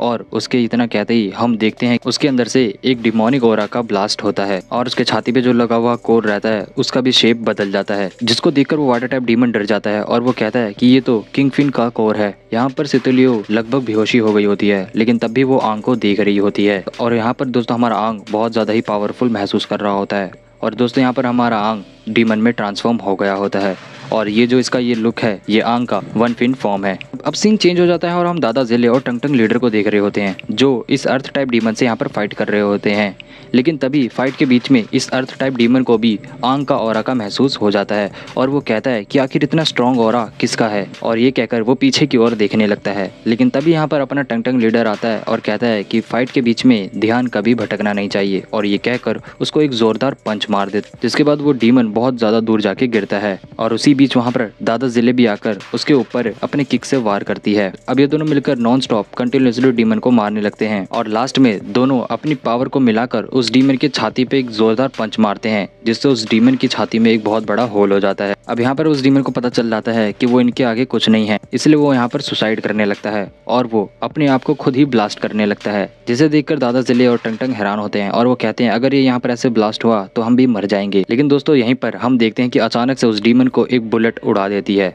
और हम देखते हैं कि यहाँ पर हमारा जोएल लीडर सिटी में से डिफेंसिव वेपन से अटैक कर रहा होता है और उन लोगों की मदद कर रहा होता है। मदद के साथ साथ वो डीमन वेव के साथ भी फाइट कर रहा होता है। फाइट के दौरान ही यहाँ पर जोएल को पता चल जाता है कि इनकी संख्या बहुत ज्यादा है, इसलिए हम अकेले इन डीमंस को हरा नहीं पाएंगे, हमें और वॉरियर्स की मदद चाहिए। जिसके बाद जोइल दादा जिले और टंग टंग लीडर को सिटी में आने के लिए कहते हैं। जिसके बाद दादा जिले टंग टंग लीडर को वापस जाने के लिए कहती है, लेकिन यहाँ पर हमारा टंग टंग लीडर कहता है कि मैं आंग और सेतुलियो के बिना वापस नहीं जाऊँगा। जिसके बाद जिले उसे बताती है कि हम स्क्वाड्रन के लीडर तो हैं, लेकिन उससे पहले हम वॉरियर्स भी हैं, इसलिए हमें सिटी को पहले प्रोटेक्ट करना होगा।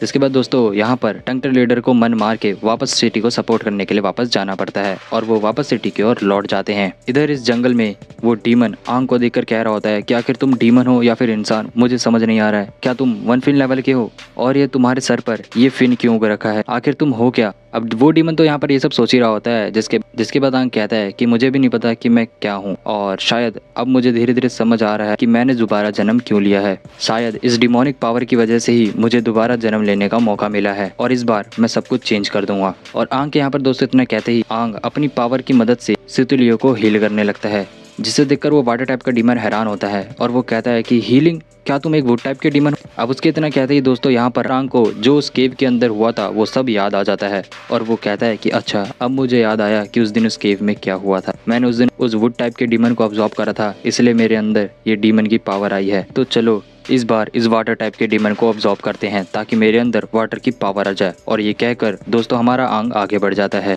और वो दोबारा से किंग की तरह एक ऊंचाई पे जाके खड़ा हो जाता है, जिसे देखकर ये डीमन बहुत ज़्यादा डर रहा होता है और वो कह रहा होता है कि आखिर तुम क्या हो।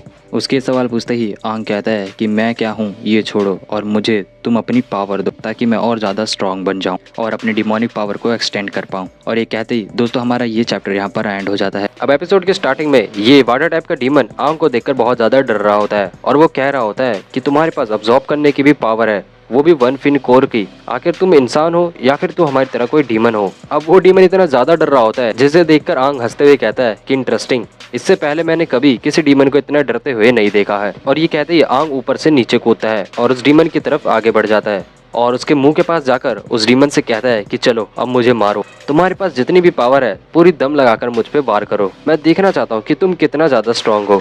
अब ये सुन के तो भाई ये डीमन और डर जाता है और इसकी और हवा टाइट हो जाती है और वो डर के मारे कांपने लगता है। लेकिन तभी हम देखते हैं कि वो डीमन अचानक से आंग पर वार कर देता है, जिसे आंग बड़े प्यार से डॉज कर देता है। जिसके बाद आंग कहता है कि पिछली बार मैंने जिस वुड टाइप के डीमन को ऑब्जॉर्व करा था शायद उसके पास ऐसी पावर थी। और ये कहती दोस्तों यहाँ पर आंग अपनी वुड टाइप की पावर से जमीन के नीचे से बहुत लंबे लंबे वुड के स्पाइक्स निकालता है और उस वाटर टाइप डीमन को जकड़ लेता है।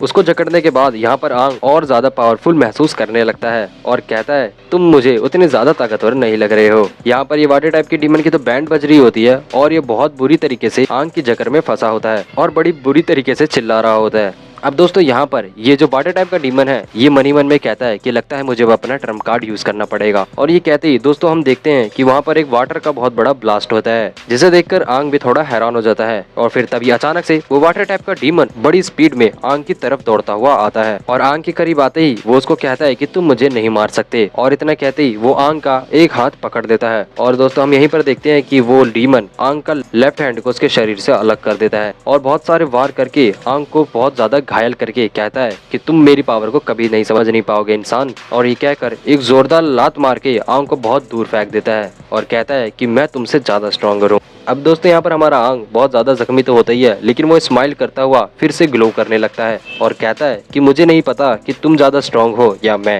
लेकिन मुझे इतना जरूर पता है कि मैं ह्यूमैनिटी का स्ट्रॉन्गेस्ट वॉरियर था और मैं नई चीजों को बड़ी जल्दी सीख लेता हूँ और अभी मेरा एक ही मकसद है, वो है तुझे मारना। अब दोस्तों यहाँ पर आंग ये सब धमकी देते हुए अपने हैंड को उस वुड टाइप के डीमन की तरह फिर से ठीक कर लेता है और हम यहाँ देखते हैं कि आंग का हाथ फिर से उग गया होता है एकदम उस वुड टाइप डीमन की तरह। आंग की इतनी काबिलियत देखकर वो वाटर टाइप का डीमन बहुत ज्यादा हैरान हो जाता है और वो कहता है कि ये इतनी जल्दी अपनी पावर को यूज करना कैसे सीख रहा है, आखिर ये वुड टाइप का सेल्फ रिजेनरेशन इतनी जल्दी कैसे कर सकता है। उस डीमन की बातें सुनकर आंग कहता है कि मैंने तुझे कहा था कि मैं एक क्विक लर्नर हूँ और मैं नई चीजों को बड़ी जल्दी से सीखता हूँ। अब दोस्तों यहाँ पर फिर से आंग अपने आप को अच्छी तरीके से हील करके दोबारा उस डीमन की ओर आगे बढ़ता है और बड़ी तेजी से उसकी ओर दौड़ता है, जिसे देखकर वो डीमन हैरान हो जाता है। और यहाँ पर हम देखते हैं कि जमीन के अंदर से फिर से बहुत सारे पेड़ के बेल निकलते हैं और उस डीमन के पैरों को पकड़ के जकड़ देते हैं। यहाँ पर आंग भी उड़ता हुआ आके उस डीमन के सर को पकड़ लेता है और कहता है अब तुम कहीं भाग नहीं सकते। और ये कहकर वो उस डीमन के गोदी में जाकर बैठ जाता है और कहता है कि अब मैं हम दोनों की फाइट से बहुत ज्यादा बोर हो चुका हूँ, तो चलो अब इसे खत्म करते हैं।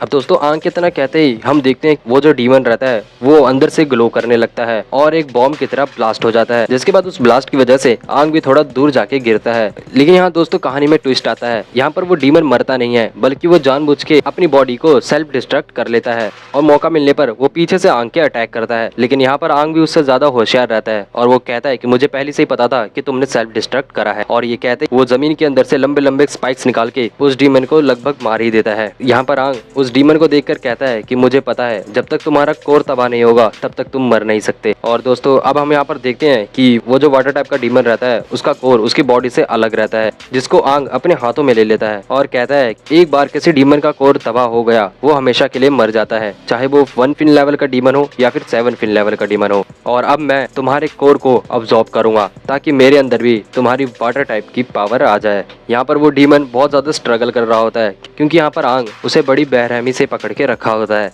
इसके बाद दोस्तों आंग उस डीमन के कोर को अपने हाथों से तोड़ देता है और उसके अंदर से जो भी वाटर निकलता है उसे बड़ी क्रीपी तरीके से पीने लगता है और बड़ी भयानक सी स्माइल दे रहा होता है और एक ही चीज बार बार रिपीट कर रहा होता है, मुझे और ताकतवर बनाओ। अब यहीं पर दोस्तों हमारा ये चैप्टर एंड हो जाता है। एवोल्यूशन चैप्टर 18 की स्टार्टिंग में हम देखते हैं कि आंग ने उस वाटर टाइप के डीमन के कोर को पी लिया होता है और उसके अंदर भी वाटर टाइप की पावर आ गई होती है। जिसके बाद अब हम देखते हैं कि यहाँ पर आंग बहुत ज़्यादा इविल स्माइल दे रहा होता है और वो सीतुलियो को देखता है, जिसके बाद वो उसके करीब जाता है। अब आंग के अंदर से उस डीमन की आवाज़ आती है और वो कह रहा होता है किसी इंसान को मार दो, इंसान हम डीमंस के बहुत बड़े दुश्मन होते हैं तो इस इंसान को यहीं मार दो। और ये आवाज़ सुन के यहाँ पर हमारा आंग सीतुलियो को मारने के लिए आगे बढ़ जाता है और वो उस पर वार करता है। लेकिन तभी हम यहाँ पर देखते हैं कि आंग ने अपने हाथ को रोक लिया होता है और वो कह रहा होता है कि आखिर ये मैं क्या कर रहा हूँ, आखिर मैं अपने ही टीम मेंबर को क्यों मार रहा हूँ, मैं तो इसे बचाना चाहता था ना, आखिर ये हो क्या रहा है, मेरे दिमाग में मुझे अजीब अजीब सी आवाज़ें सुनाई दे रही है। अब दोस्तों ये कहकर आंग बहुत तेजी से चिल्लाता है और कहता है कि मेरे दिमाग से बाहर निकलो। जिसके बाद वो जो आंग के अंदर जो डीमन किंग होता है हम उसको देखते हैं और वो कह रहा होता है कि इस इंसान ने मुझ पर काबू कर लिया। ये बहुत इंटरेस्टिंग बात है। अब इसके बाद सीन चेंज होता है और हम सिटी का सीन देखते हैं जहाँ पे यहाँ सारे वॉरियर्स मिलकर डिमोनिक वेव से लड़ रहे होते हैं। और यहाँ पर हम स्नो और तोमोई को भी देखते हैं जहाँ पर स्नो पूछ रहा होता है कि आखिर ये सुतुलियो और आंग कहाँ है। जिसके बाद उनको तोमोई बताती है कि मैंने सुना है कि 2 लोग सिटी के बाहर फंस रखे हैं और मेरे ख्याल से वो और कोई नहीं बल्कि आंग और सितुलियो ही है। जिसके बाद ये सुनकर स्नो बहुत ज्यादा हैरान हो जाता है और वो कहता है कि आखिर वो इतनी रात को सिटी के बाहर क्या कर रहे हैं। जिसे सुनकर तोमोई भी थोड़ा हैरान होती है और वो कह रही होती है कि मुझे नहीं पता इतनी रात को वो 1 फिन लेवल का जो डीमन है वो उनका क्या करेगा, मुझे उनकी बहुत ज्यादा चिंता हो रही है। अब ये कहकर ये दोनों यहाँ पर उन डीमन वेव से लड़ने लगते हैं और कहते हैं कि अभी के लिए हमें इस डीमन वेव से लड़ना होगा। दूसरी ओर यहाँ पर हमारे सारे स्क्वाड्रन के लीडर्स भी डीमन वेव से फाइट कर रहे होते हैं, जहाँ पर जोएल लीडर टंग टंग लीडर से पूछ रहा होता है कि हे टंग टंग तुम्हारा कोर आखिर कैसा काम कर रहा है। जहाँ पर हमारा टंग टंग लीडर कहता है कि मेरा कोर अभी परफेक्टली काम कर रहा है। जिसके बाद यहाँ पर हम जेले को भी देखते हैं और वो बताती है कि डीमन से हाई पावर में लड़ने से हमारी कोर की पावर भी बहुत ज़्यादा कम हो जाती है, लेकिन अच्छा हुआ कि उस 1 फिन लेवल के डीमन से लड़ते वक्त मैं और टंग टंग साथ में थे, इसलिए हम दोनों ने अपनी पावर को मिलाकर उस डीमन को हरा दिया, जिससे हमारी पावर ज़्यादा कम नहीं हुई है। ये कहते हुए दोस्तों यहाँ पर जेले सारे डीमंस को मार रही होती है और वो जोएल से पूछती है कि अब हमें आगे क्या करना चाहिए। जिसके बाद जोएल उनको बताता है कि मेरे ख्याल से वो जो दोनों 1 लेवल के डीमन थे वो दोनों मर चुके हैं और अब ये सारे डीमन वेव बिना किसी लीडर के हैं, तो ये जितने भी डीमंस हैं ये सारे के सारे फिनलेस डीमन हैं और इनकी खुद की सोचने की ताकत नहीं होती है कि वो क्या करे, बस वो एक ही चीज से डरते हैं और वो अपनी मौत से डरते हैं। तो अभी हमारे पास चांस है कि इनका कोई लीडर नहीं है, हम इन्हें डरा के यहाँ से भगा सकते हैं। इसके लिए हमें इन डीमंस के सामने कुछ ऐसा करना होगा जिससे ये डर के भाग जाए। अब ये कहकर दोस्तों जोएल टंग लीडर और जेले को कहता है कि तुम दोनों को अपने रेड कोर की पावर से यहाँ पर एक बहुत बड़ा एक्सप्लोजिव करना होगा, जिसकी मदद से शायद हम इन डीमंस को यहाँ से भगा सकते हैं और शायद वो उस धमाके से डर जाएं। अब ये सुन के यहाँ पर जेले और टंग लीडर तैयार हो जाते हैं और वो बड़ी पावर के साथ आसमान में ऊपर उड़ते हुए जाते हैं और दोनों मिलकर अपनी पावर से बहुत ज़्यादा ग्लो करने लगते हैं और डिमोनिक कोर की पावर को मिलाकर दोबारा ज़मीन की ओर बड़ी तेज़ी से नीचे आते हैं।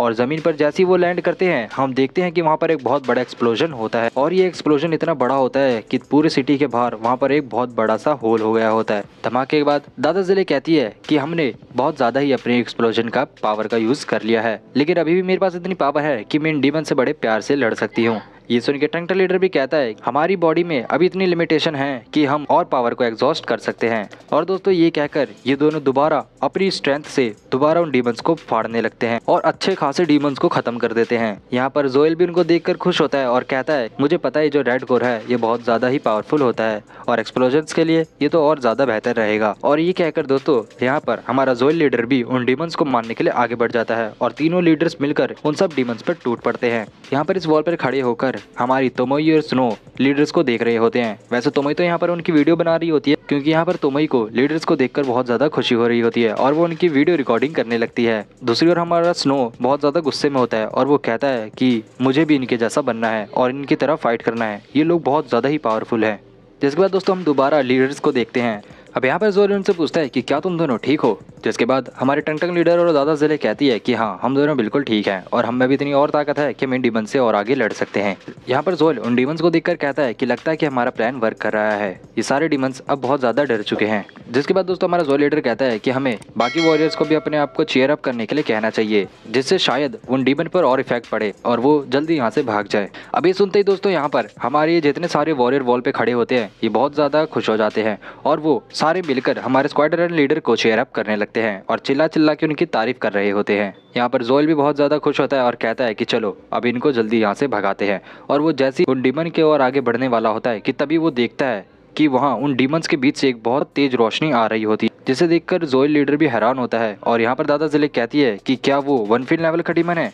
अब दोस्तों हम देखते हैं कि वहाँ पर कोहरा साफ होता है और उस कोहरे में से डीमन के बीच से निकलता हुआ हमारा आंग आता है, वो भी सितुलियो को अपने साथ में लेके, जिसे देखकर ये सारे के सारे हैरान होते हैं। अब दोस्तों यहाँ पर उन डीमंस के बीच से निकलता हुआ आंग आगे बढ़ रहा होता है और उन्हें देखकर दादा जिले पहचान लेती है कि ये तो आंग और सितुलियो है। लेकिन उस 1 फील्ड लेवल डीमन का क्या हुआ। दूसरी ओर यहाँ पर हमारा जोएल लीडर थोड़ा हैरान होता है और वो कह रहा होता है कि अरे ये ऐसे उन डीमंस के बीच में क्यों आ रहा है, वो डीमंस कहीं उसे कुछ कर ना दे। अब जोएल कितना बोलते हैं दोस्तों हम यहाँ पर देखते हैं कि वो सारे फिलनेस डीमन आंग की ओर अटैक करने के लिए आगे बढ़ रहे होते हैं। लेकिन दोस्तों यहाँ पर हमारा आंग तो डीमन में पहले ही ट्रांसफॉर्म हो चुका है और वो उन सभी डीमंस को देखकर कहता है कि तुम्हारी हिम्मत कैसे हुई मुझे टच करने की। और वो बस उन सारे डीमंस को एक नज़र से देखता है और कहता है कि यहाँ से चले जाओ। जिसके बाद वो सारे डीमंस वहाँ पर डर के मारे कांपने लगते हैं और वो सारे के सारे डीमन आंग के सामने सर झुका देते हैं। जिसके बाद वो डीमन डर के मारे वहाँ से भाग जाते हैं। अब ये देखकर दोस्तों सारे के सारे लीडर हैरान होते हैं। अब दोस्तों यहाँ पे इन लोगों को तो कुछ समझ नहीं आ रहा होता है, लेकिन बाद में ये लोग यही सोचते हैं कि लीडर्स ने उन डीमंस को मार के भगा दिया है, इसलिए वो सारे के सारे उन लीडर्स को चीयर अप करने लगते हैं और कहते हैं देखो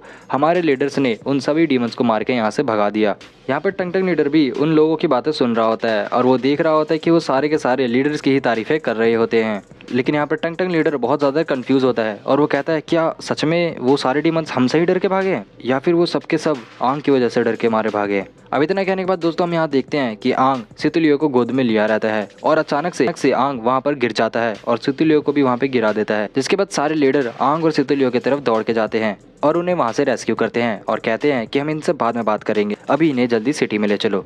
यहाँ पर आंग की आंखें बंद होते ही हमें डार्कनेस दिखाया जाता है और उस डार्कनेस के बाद हमें एक अलग ही जगह दिखाई जाती है जहाँ पर हम देखते हैं कि एक स्कल के ऊपर आंग लेटा होता है और वहाँ पर उसके अंदर वही जो हमारा डीमन किंग रहता है वो सामने बैठा होता है और वो कह रहा होता है कि तुम मेरी पावर को यूज करना सीख रहे हो, वेरी गुड। जिसके बाद दोस्तों आंग पूछता है कि तुम कौन हो, तो वो डीमन कहता है कि तुम मुझसे 1 सेंचुरी पहले मिले थे, क्या तुम मुझे भूल गए। जिसके बाद दोस्तों आंग उसे याद करने की कोशिश करता है और वो कहता है कि क्या तुम वही 8 फीट लेवल के डीमन हो जिसे मैंने देखा था। जिसके बाद जो डीमन किंग रहता है वो आंग के बगल में ही बैठा होता है और वो डीमन किंग अपना इंट्रोडक्शन देता है और वो कहता है कि मेरा नाम है क्रिम्सन फिन किंग, इस डीमन की दुनिया का सबसे स्ट्रॉन्गेस्ट डीमन। अब दोस्तों यहाँ पर ये जो डीमन किंग रहता है ये भी मन मन में सोच रहा होता है और कह रहा होता है कि इसने अपनी बॉडी पर मुझसे पहले कंट्रोल कर लिया, मतलब इसने उस समय उस लड़की को नहीं मारा और अपने आप पे कंट्रोल कर लिया। लगता है कि ये सच में स्ट्रॉन्गेस्ट सोल्जर है। अब उसे देखकर यहाँ पर हमारा आंग थोड़ा शॉक में होता है और वो कह रहा होता है कि तुमने मुझे ही क्यों चूज करा, और ये कहते हुए वो उस डीमन से थोड़ा दूर जा रहा होता है। जिसके बाद ये डीमन किंग कहता है कि तुम्हें मुझसे डरने की कोई जरूरत नहीं है, मैं तुम्हें हार्म नहीं पहुंचाऊंगा। जिसके बाद आंग उससे दोबारा एक और क्वेश्चन पूछता है और कहता है कि मेरी बॉडी के साथ क्या हुआ है। तो वो डीमन किंग कहता है कि तुम एक बार में कितने क्वेश्चन पूछोगे, जरा सब्र करो, मैं तुम्हें धीरे धीरे सब समझाऊंगा। जिसके बाद दोस्तों हम देखते हैं कि वहाँ पर एक और डीमन किंग आ जाता है। वैसे आप लोग यहाँ पर कंफ्यूज मत होइएगा क्योंकि ये डीमन किंग है एक ही, लेकिन इसकी यहाँ पर अभी 2 बॉडी है और ये इसकी जो दूसरी बॉडी है ये आंग को पीछे से आकर उसके सर पर हाथ रख के कहती है तुम्हें अभी बहुत कुछ सीखना बाकी है, तो इतना पैनिक मत करो, ये जो तुम्हारी बॉडी है ये तुम्हारे साथ साथ अब मेरी भी बॉडी है जिसके अंदर अभी हम दोनों सेफ हैं और तो और अभी तुम्हें बहुत ज़्यादा हार्ड वर्क करना है ताकि तुम अपने आप को बड़ी जल्दी इवॉल्व कर पाओ, और जब तुम इवॉल्व हो जाओगे तब एक परफेक्ट टाइम आएगा और मैं वापस आऊँगा। अब ये सुन के दोस्तों यहाँ पर हमारा आंग फिर से वही अपनी हीरोगिरी दिखाने लगता है और वो उस डीमन को मारने के लिए आगे बढ़ जाता है और कहता है कि तुम एक डीमन हो और मैं तुम्हें जान से मार दूंगा। अब ये कहकर जैसे वो उस डीमन किंग को मारने के लिए आगे बढ़ता है दोस्तों, हम देखते हैं कि सीन चेंज हो जाता है और वो जाग जाता है, और जैसे वो होश में आता है हम देखते हैं कि उसने गलती से सेतुलियो का कॉलर पकड़ लिया होता है और गलती से उसने उसका शर्ट ऐसे खोल दिया होता है और कह रहा होता है कि वाह ये तो बहुत ज़्यादा सफ़ेद है। अब यहाँ पर वो गलती से सेतुलियो का वो चीज़ देख लेता है और उसका रिएक्शन कुछ ऐसा होता है। अब यहाँ पर सेतुलियो थोड़ा गुस्सा हो जाती है और वो कहती है कि पागल कहीं का, और कुछ लोग मिलकर यहाँ पर हमारे आंग को मारने लगते हैं कि तुमने उसे टच कैसे करा। अब उसके बाद दोस्तों हम देखते हैं वहाँ पर एक नया कैरेक्टर आता है जिसके पीछे हमारे सारे स्क्वाड्रन के लीडर होते हैं, और वो जो बंदा रहता है वो आकर कहता है कि तुम अपने लाइफ सेवियर के साथ कुछ ऐसा बिहेव करोगे। अब उसे देखकर दोस्तों वहाँ पर जितने लोग रहते हैं सब मास्टर कह के पुकार रहे होते हैं, लेकिन जो सेतुलियो रहती है वो उसे फादर कह के पुकार रही होती है। जिसके बाद हमें पता चलता है कि वो जो आदमी रहता है वो सेतु फैमिली का हेड रहता है और वो सेतुलियो का फादर होता है। अब यहाँ पर जोएल लीडर भी उनका इंट्रोडक्शन देता है और बताता है कि ये हमारे फेलियो सिटी के जो मार्शल आर्ट का सेक्ट है उसके लीडर ये हैं सितु शुंगोंग। अब ये सुनकर यहाँ पर आंग थोड़ा हैरान होता है और वो कहता है कि अच्छा तो ये सेतुलियो के फादर है और मुझे लगता है कि यही मेरा यहाँ पर ध्यान रख रहे हैं, तो मुझे इनको शायद थैंक यू बोलना चाहिए। इसके बाद दोस्तों हमारा आंग सेतुलियो के फादर को थैंक यू कहता है और उन्हें झुककर ग्रीटिंग देता है और कहता है कि मेरा ख्याल रखने के लिए धन्यवाद। जिसके बाद सेतुलियो का फादर कहता है कि अरे इसमें धन्यवाद की क्या बात है, तुमने मेरी बेटी की जान बचाई है इसलिए मैं तुम्हारा बहुत बड़ा आभारी हूँ। अब यहाँ पर ये जो सेतुलियो का फादर रहता है वो कहता है तुम यहाँ मेरे महल में बड़े आराम से रह सकते हो, और ये जो डीमन वेव को हमने रिट्रेट करा है मतलब वापस भगाया है इसकी जश्न भी हम बहुत जल्दी मनाएंगे। जिसके बाद ट्रैक्टर लीडर कहता है कि आपको परेशान करने के लिए माफ कीजिएगा अंकल। जिसके बाद सेतुलियो का फादर कहता है कि अरे परेशान वाली क्या बात है, ये घर तुम लोगों का ही है, मैंने तुम तीनों को अपने आंखों के सामने बड़े होते हुए देखा है, तो तुम ऐसे कहकर मुझे शर्मिंदा मत करो, तुम इस महल में जो करना चाहते हो वो करो, ये तुम्हारा घर भी है। और हाँ, ये जो मेरी बेटी है सेतुलियो, ये अगर कोई गलती करती है तो इसको बहुत ज़्यादा पनिशमेंट दिया करो, इस पर कोई रहमी मत बरसा करो, ये भी बाकी वॉरियर की तरह नॉर्मल है, तो अगर ये कोई गलती करती है तो इसको भी पनिश किया करो। जिसके बाद टंगटा लीडर कहता है कि आप उसकी टेंशन मत लीजिए, मैं इसका ध्यान अच्छे से रखूंगा, लेकिन उससे पहले मुझे किसी से बात करनी है और सबके सब इस रूम से बाहर जाओ। अब टंगटंग लीडर कितना बोलते हैं दोस्तों हम यहाँ समझ जाते हैं कि वो आंग की बात कर रहा था। इसके बाद दोस्तों हम देखते हैं कि वहाँ पर सबके सब चले जाते हैं और तीनों के तीनों लीडर आंग के सामने खड़े होते हैं, और इस बार टंगटंग लीडर आंग से बोलता है कि आंग मुझे तुमसे एक सवाल पूछना है, आखिर तुम उस 1 पिन लेवल के डीमन को हरा कर सेतुलियो को बचाकर यहाँ पर कैसे लाए। ये सुनकर दोस्तों यहाँ पर जो जोएल लीडर रहता है वो कहता है कि क्या तुम यही पूछने वाले थे, तुम इतना क्यों घबरा रहे हो, हम सीधा सीधा इससे पूछते हैं। अब दोस्तों जोएल कितना कहते ही हम देखते हैं कि जोएल डायरेक्ट आंग से बोलता है आंग मैं तुमसे एक सवाल पूछूंगा, उसका मुझे सीधा सीधा जवाब देना। जिसे सुनकर आंग थोड़ा हैरान हो जाता है और फिर हम यहाँ पर देखते हैं कि वो तीनों लीडर आंग से पूछते हैं कि क्या तुम एक डीमन हो। और दोस्तों यहीं पर हमारा ये चैप्टर एंड हो जाता है। तो आपको ये चैप्टर कैसा लगा कमेंट सेक्शन में कमेंट करके ज़रूर बताइएगा, और इसका जैसे ही नेक्स्ट चैप्टर रिलीज़ होगा मैं उस पर वीडियो बना दूंगा। बाकी मैं और भी मनवा को कंटिन्यू करने वाला हूँ, तो इस चैनल पर अगर आप नए हैं तो चैनल को सब्सक्राइब जरूर कर दीजिएगा। मिलते हैं नेक्स्ट एपिसोड में, तब तक के लिए गुड बाय।